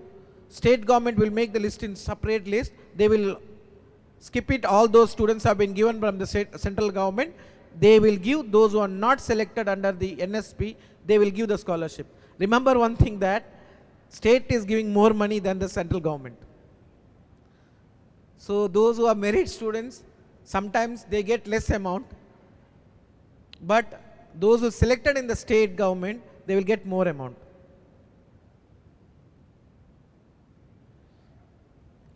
This is for those who students have been not selected under NSP. This is for the Kerala students, I'm saying, because I know that Yanapaya is filled with the Kerala students. Most of them are Kerala, and some even 50-50 it's in Yanapaya University. So this is all the scholarships only for the Kerala students. They should be from the native of Kerala, belongs to the Muslims, Christians and Buddhists and Saints. In all those courses which are there in this, they can apply these scholarships. This will be coming on the month of December, November on December, this notification will come. Because right now, for all the students, NSP it is. Only one scholarship, that is NSP, National Scholarship, that is post-matric or merit comments. In that portal itself, you have to apply. But these scholarships, you will get an amount of nearly 13,000 for the hostel fees as a stipend, 13,000 rupees, and 7,000 rupees for the this courses, professional courses. Almost 20,000 you will be getting in this CH Mohammed Koya scholarships. So document required is ration card, income certificate and SSLC certificate and photo and signature. So I told it's hostel stipend 13,000, professional courses 7,000, and this same address you have to send it. You can take down the number also if you, for the Kerala students, if you want any clarification from the department. 0471 230 2090, and that is a website, minorityWelfare.kerala.gov.in. That is a website. Over there you can scheme all the schemes, scholarships. So you have to click the scholarships there. After that, you will come to all those schemes. See, not only the CH Mohammed Koya, there are n number of schemes in Kerala for the Kerala students. So Joseph, some scholarship, Joseph is there, ITI is there, CA, ICYA is there. Many scholarships are there in the Kerala government. Government is giving a lot of scholarships. You have to just visit the scholarship website of the Kerala government. That is the part of government scholarship. Now I will come to the private scholarships. So what all the scholarships are there for the private? First is Colgate Keep Smiling Foundation scholarships. The document required for the Keep Smiling is, these are the document, your passport size, your ID proof, that is Aadhaar card, income certificate, that is income certificate issued by the government authority, SSLC marks card, latest mark sheet and the study certificate, your fee receipt. These are the document required. See, one thing I will tell you, the government will, without any interview, without any telephone call for students, they will select and they will transfer the money to your account.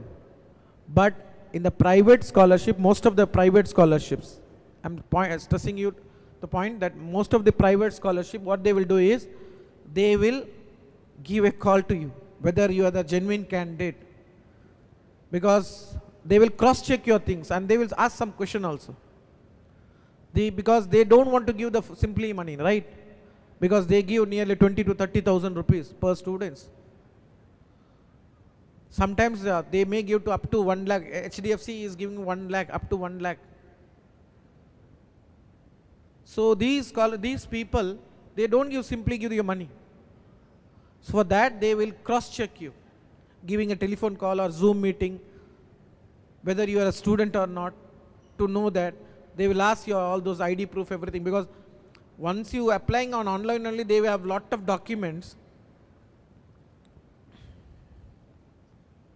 And this is only Santur scholarship is this is only students who have studied for the Karnataka, Telangana and Chhattisgarh and Andhra Pradesh. Only for the students of these states. And how they select? Criteria is very important here. This scholarship is not meant to all. This scholarship is meant only for those students studied in government schools and government PU college. And they will give 30,000 as a scholarships. Per students 30,000. And here one thing you can note down, the central government or state government, you can apply either any one scholarships. Central government, you can apply one scholarships, any of the one scholarship. There are lot of scholarships for the central. Maulana Azad, the central sector is there. NSP is there. I prefer don't go for any of the scholarships. Go for the NSP only. NSP in sense, post-matric or merit cum only.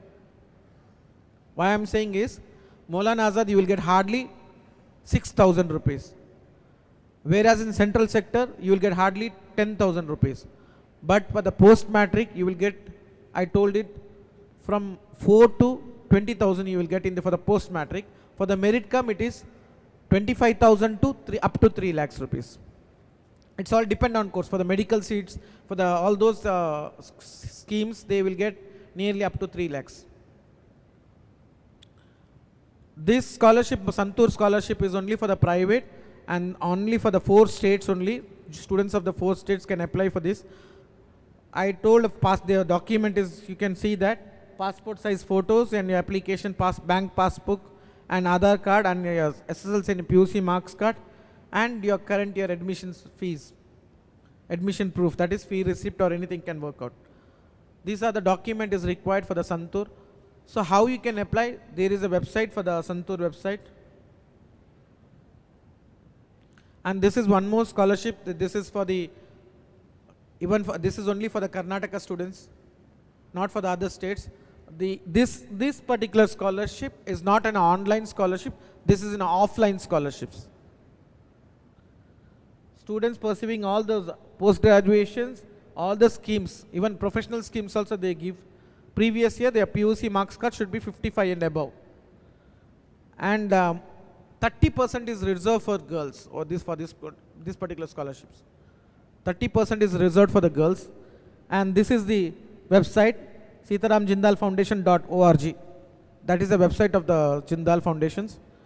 You will get for all the professional courses, you will get to 30,000 per month, 3,000. So that 10 months they will give the fees. That is 30,000 they will give the scholarships. This is HDFC Badhte Kadam scholarships. That's what this month 30th is the last date. Even Santur is the last date, is the 30th is the last date. Jindal is the 30th is the last date. September, not October. September is the last date. So 7 days I think. Few days are left. So eligibility, even this is, even BCA and LLB nursings, all these scholarships is available, eligible if you are this. And here you should get minimum 60%. And your income should not go above 6 lakhs rupees. So these schemes, HDFC, I told you, they will give up to 1 lakh rupees as a scholarships, up to 1 lakh. But here if you want to select, you have to, I told you that your IQ level means they will give you a personal interview in this. In sense, through Zoom. Through the Zoom they will do a personal interview. And if you are fair enough and if you are really genuine to avail this scholarship, then they will credit your amount to your account. See, all those scholarships, if I can sell more scholarship, but I don't want to waste my time, so I am saying it. What you can do is, there is a website called buddyforstudy.com. You can take down all the scholarship. If you are coming from any of the states, for example, other than Karnataka and Kerala, Andhra or any other states also, you will get all the schemes in this particular website. That is the best platform. You can know more about the scholarship. This is the website, www.buddyforstudy.com. Take down this website. Just go to the website, children. You can see n number of thousands of scholarships, all the private scholarships. And if you want to know more about government scholarship, even that is also there. Nearly 11 state governments website is there in that, linked in this website. Even Mizoram is there, Manipur is there. All those states, even Jammu Kashmir is there. So you can go for this website. It is the largest scholarship platform, where all the scholarships are there available. You can get more knowledge about in this web. When you go to this, visit this website, you will get more knowledge about this.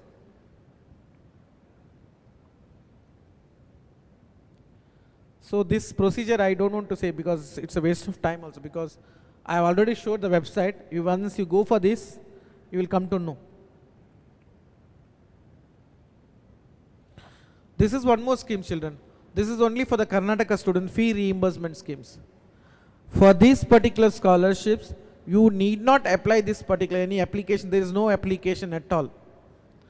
How they will select is through your SSP scholarships. You will submit one SSP, right? Through your SSP, they will select for certain who will be the eligible, because all are eligible, but those students who have got more marks, 95 and above, they will give in the fee reimbursements. In sense, if the university means college university fees, what is the university, they will see through the university fees. That amount will be reimbursed to your account. Any of the Karnataka government's university, under Karnataka government's, which all the university comes, all the university, what is the fees, that amount will be, fully amount will be reimbursed to their students' account.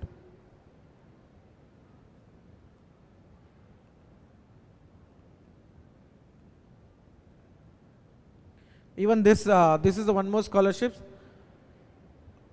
Children, if you are really interested to go to the IAS or IPS, these particulars, there is a schemes called as a pre-examination for the IAS and IPS. This is very important scheme, children. You can apply this as this month 30th is the last date for these particular schemes. If you are taking with your degree itself, if you want to go for the IAS and IPS coaching, nearly 1,20,000 benefit you will get. For how you need not pay any single rupees to the institution where you are going to take these schemes. And since coaching, the amount will be paid by the government. Even this scheme is there in the Kerala also. They will give monthly, in the Kerala, what they will do is, they will give monthly stipend of 15,000 per month. They scheme, in the Kerala it is 15,000 per month they paying it. But in Karnataka, whole amount nearly earlier it was 15,000 only, but now the package has changed in Karnataka. They are giving 1,20,000 in the whole package for the IAS and IPS coaching. See, you may have doubt in this while applying it. Some children might, I've told in the post-matric, who will be knowing that whether I am a renewal fresher or renewal? Those students who are applied in the NSP and selected in NSP only can do the renewal. So, if you get, you may think, I got the money, so I should apply for the renewal. No. While applying in NSP, whether you are selected in NSP or not, you should know first. How you come to know? In the website only there is a list. Selected list will be there. Who all the students have been selected from this particular state. That you have to cross check it and know. Or in your bank passbook, it will be clearly mentioned. It's NSP, the amount credited from the NSP. So, from the National Scholarship Board. If it mentioned from the central government, then you can do for the renewal. Otherwise, you should go for the fresher itself. You understood? So you should apply for the, not for the renewal, you should apply for the fresher itself. All the scholarships, NSP or post-matric, any scholarship, you should be double check while applying it. Don't simply apply, don't waste your time by applying it. Just be careful while submitting in the final. Cross check it twice. Whether you upload the same thing and whether you uploaded while filling the forms. In the fees receipt you would have mentioned 60,000. And you while submitting, in sense while uploading your document, in the fee receipt it is 40,000 means you will be rejected. Because that doesn't tally. Your fees, what you are uploading and your fees mentioned over there. So be careful. What you have mentioned in this thing, that same document should be uploaded. Because your institution has a right. See how the process, you know, children. See what you will do is, you will apply in the online. The same thing will give a same website. Even the institution has some work. They have to verify your document. In sense, what all the rights they have? Your fee receipt. Your fee receipt, they have the rights. They will see whether you mention the same fees or not. What they are paid to the institution. If you mention more, they will defect the application. A defect means, again there is a chance. Because most of the institutions, they don't reject the application, they defect it. If the reject is, then the gone case. So most of the institutions, they defect the applications. So you will be getting the SMS also. Your institution, your application has been defected from the institutional level. at the institutional level. Then what you have to do? Once again, you have to apply it by correcting it. Same thing. So after the institution level, then there is no chance of correctioning it out. Once it go to the from the institution, then it goes to the your district minority office. From the minority office, then goes to the state government. From the state government, then it goes to the central government. So that is the reason the scholarship amount get delay, because nearly 4 processes are there. 4 stages has start to be reached. Your applications will be verified in the 4 stages. But in the state government, it is only district level and the state government, that's all. But even in the SSP, the state doesn't verify, the state will be verified from the district itself. That is the final. What district has been verified, that is the final in the SSP scholarship. But whereas in the NSP, it goes to the 4 levels. Any doubt you can ask? This is the, okay. This is my, you can, if any queries is there, you can ask the doubts.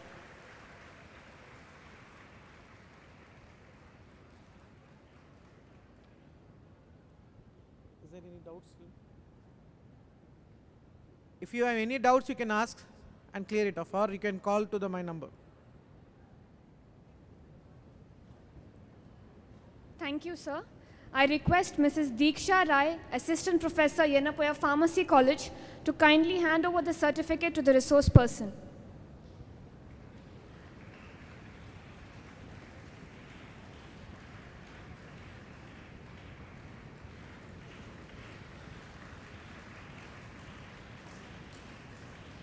Thank you, sir. Yes.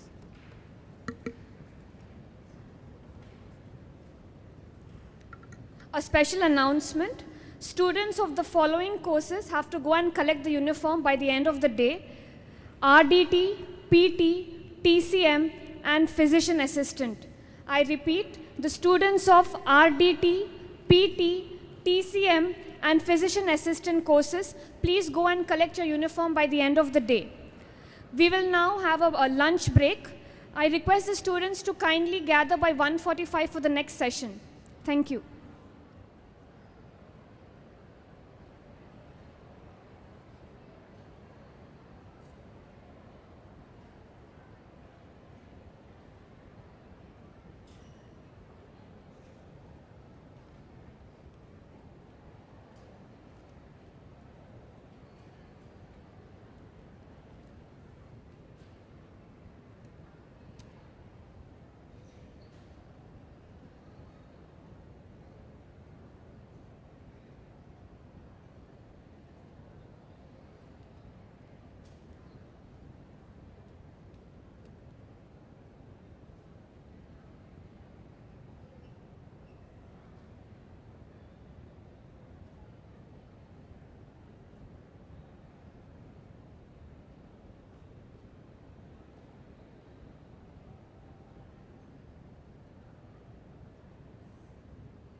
I request all the students to kindly take their seat. We'll begin with the next session now.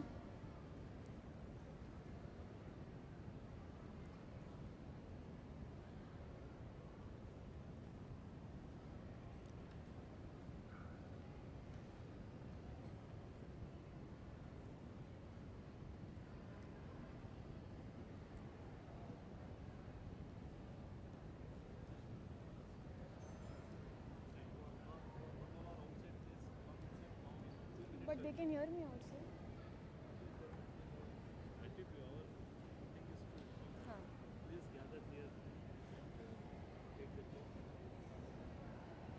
I think most of them have come. I'll start.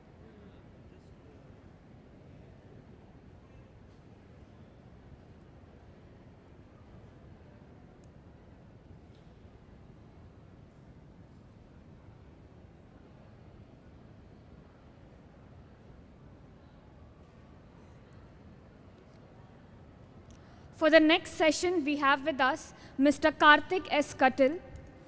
He is the CEO and founder of Swaraksha for Women Trust. He is a Grandmaster Trainer of Self-Defense, Indian Red Cross Society, Karnataka. He is also the General Secretary of the Bruce Lee's JKD Association, Karnataka. He is a mixed martial artist and also a certified ethical hacker from the Hacking Flix Academy. Sir has trained more than 1,70,000 women and students of 530 institutions around Karnataka in self-defense.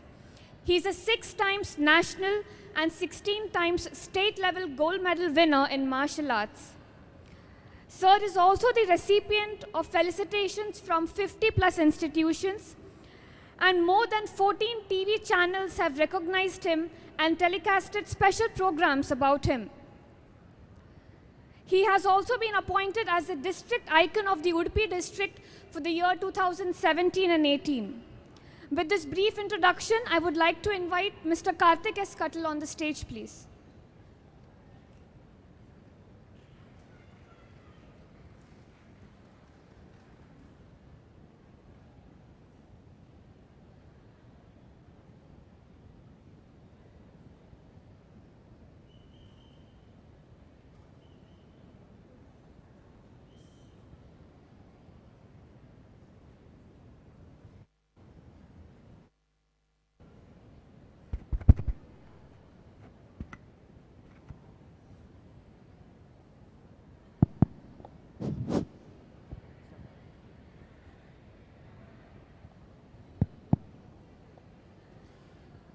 Good afternoon. Are you with me? Yeah, please take your seats as soon as possible.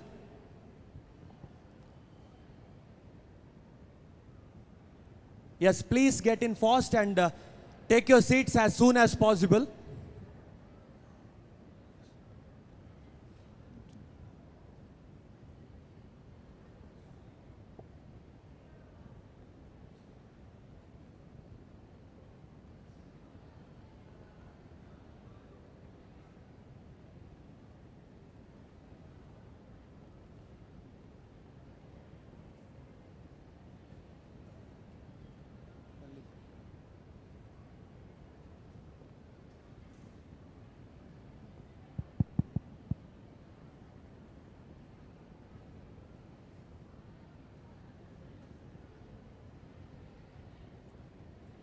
Yeah, good afternoon. Had your food? Then you should answer, right? Yes, had your food? No. Yes. So, shall we start up with the session now? Yes, sir. Before you settle, I cannot continue with my session. So please settle fast. I know. Yes. So today we are going to deal with some important topic, that is self-defense and cybercrime. Is that clear? Yes. See, my voice is louder than yours. I need your power actually. Shall we start? Only these people are speaking. What about those people? Shall we start? Yes, good. So before starting self-defense, you people have an confusion here, whether karate and self-defense is one and the same, or is there any difference? So I'll ask you a question. According to you, whether self-defense and karate is one and the same, or is there any difference according to you? Answer. Whether there is a difference between karate and self-defense, or whether karate and self-defense is same according to you. Difference. Have you seen a cat and dog fight? Yes, whether cat will be small in size or dog will be small in size. Cat. But have you observed how that a small cat manages to defend itself and escape from there? Have you observed it? Yes, whether that cat has learned karate? No, then what is it doing? Self-defense. A similar self-defense I am going to teach you. You need not kick, you need not punch, you need not block. Apart from all these things, how to defend yourself using hands and legs and God-given intelligent brain, I am going to cover up today. Is that fine?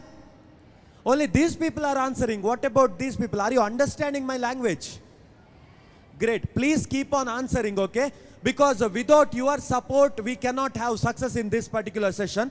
So this session will be an interactive session. I'll be keep on speaking. You should keep on answering me. Can you do this?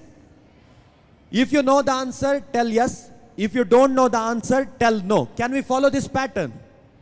Yes. If you don't know the answer, don't hesitate to tell no, because we are all learners. Am I correct?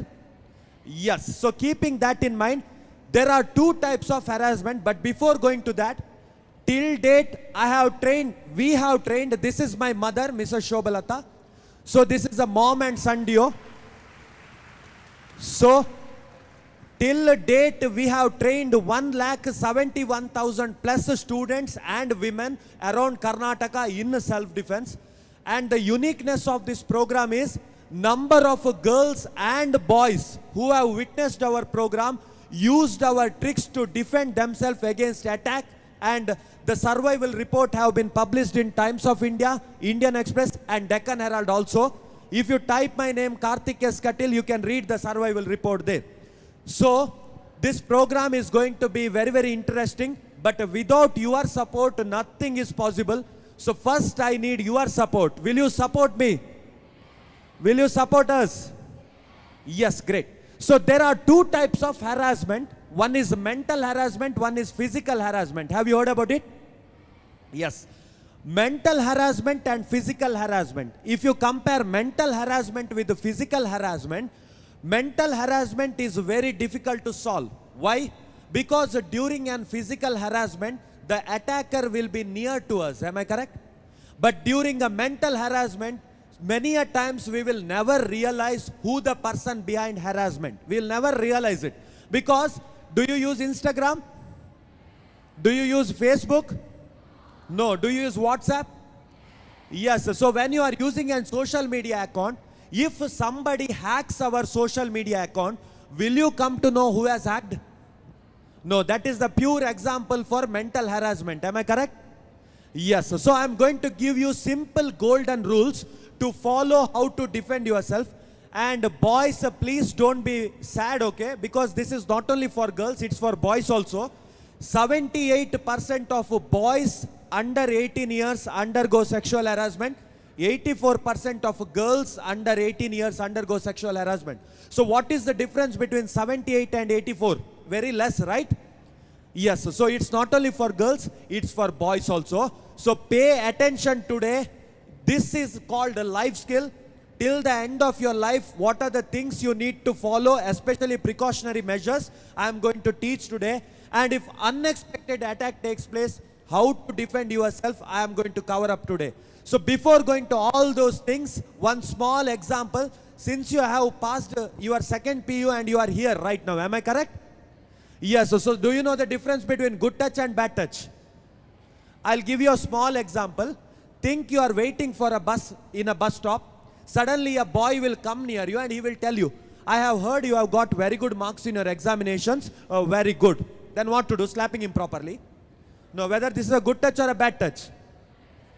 But in case if the same person tries to touch us like this, whether it's a good touch or a bad touch, Bad touch. But many a times if somebody tries to touch us like this, what majority of people will do? We start playing kabaddi here. Once that side, once this side.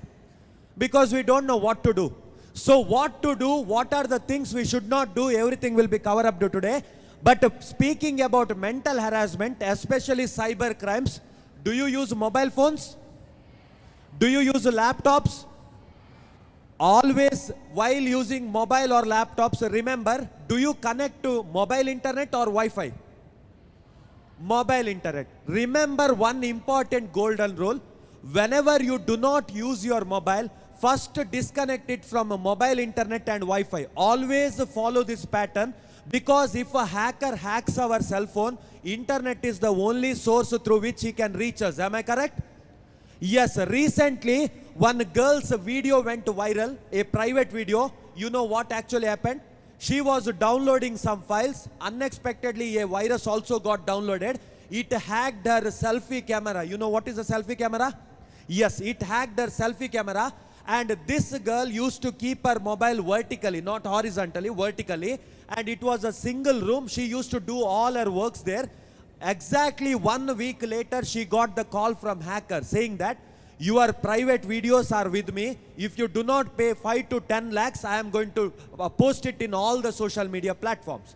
But you know what actually happened? She complained it to the cybercrime department. When cybercrime came into action, they understood one important fact. That is, this girl, while downloading the file, she downloaded a virus which hacked her selfie cam. She used to keep internet on 24 hours, and whenever she used to place it like this and do her works, everything got recorded and got misused. That's why first golden rule, switch off mobile data and Wi-Fi when you do not use your cell phones or laptops. Can you follow this? Yes or no? Yes. Second thing, you might be cyber security expert, but if you have the habit of sharing your mobile and laptops with your friends or any other person, then always our data is at risk. Because according to the census, 98.2% of harassment takes place from the person whom we know very, very well. It might be from our close friends, relatives, cousins, anybody. So don't go to share your mobile. Many a times our friends want to play prank with us. They use our mobile, text somebody or do something, download a software or do something. Later on, whatever we do, it reaches their mobile. For example, if you give me your cell phone for 1 or 2 minutes, I will do a simple setting and give it back to you. Later on, whichever photo or videos you capture in your mobile will reach my mobile automatically. There are lots of settings like this. That's why don't share your mobile or laptops even with your closest friends. Can you follow this? Only this side, that side. Can you follow this? Always. Don't reveal your PIN or password even to your friends, because your mobile, your laptop is your property. You need not share it with anyone. Is that clear? Yes.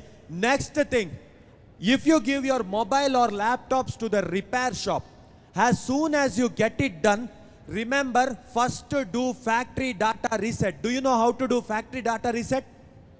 No. If you don't know, just visit YouTube today and type, how can I format my mobile?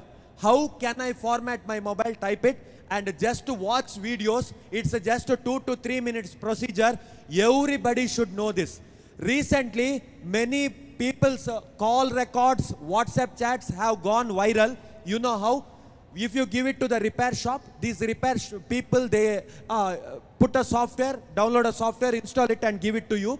Later on, whomever you call or with who you chat also, all your chats, videos, call records will reach the criminal and they start charging for money, 10 lakhs, 20 lakhs. If you don't pay, they are going to blackmail you each and every day. So these are the pure examples for mental harassment. So follow this golden rule. If you get your laptop or mobile from the repair shop, first format, then install softwares like your WhatsApp, Facebook, Instagram, etc. Can you follow this simple rule? Great. Last, do not connect your mobile or laptops to free Wi-Fi. This is very, very important.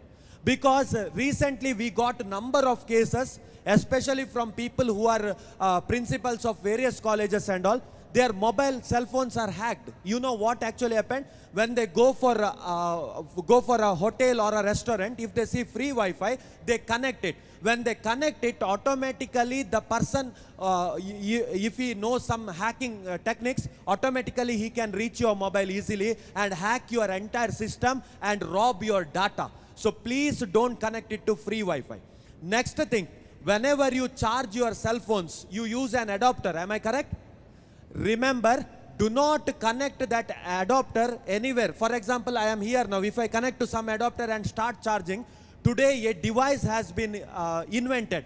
The device, they will keep it in the socket. Once you plug your adapter and start charging, through wire all your secret data will reach that device, and keeping it, hacker can hack your entire system and misuse your private data. Is that clear? Yes. Are you with me?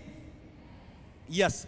So now, after following all these things, in case if an attack takes place unexpectedly, how to defend yourself, I am going to train you. And this entire program is not learnt or copied from someone. This entire program has been choreographed by us and copyrighted in the name Karthik Swaraksha for Women. Is that clear to you?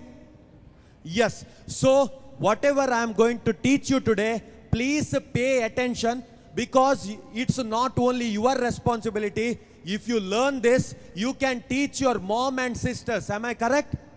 Yes. Do you respect your mom and sisters? Yes. Then it's your responsibility to keep them safe, because they cannot attend this session here. Am I correct?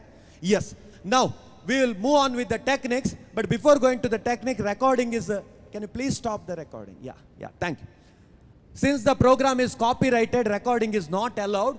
That's why I have already gave an intimation to them. Now, before going to self-defense, if I simply call you here and if I tell do the self-defense, what majority of people will do? Coming, punching here or punching legs. Whether these things are going to damage someone? We need to do something very, very important to protect ourselves. So there are lots of weak points in a human body. So if we start from our head, which is the first weak point we can damage easily? Can you tell me? Eyes. Whether head is our weak point? No. To damage somebody's head, we need coconut in our pocket, correct? So we cannot damage head easily, but eyes are always a weak point. If a small child plucks your eyes, whether you are going to get hurt or not? Yes. For example, a person who has been to gym for 20 years, he is this fat. He is trying to touch us in a bad manner, and if I poke his eyes, whether he is going to get hurt or not? Obviously yes, because he won't be having six-pack in his eyes. Am I correct? Now I am going to teach you how to poke somebody's eyes, but whatever I am going to do it here, you have to do it back to me. Is that clear? Back to me in the sense, no need of coming here, poking and going and taking your seat.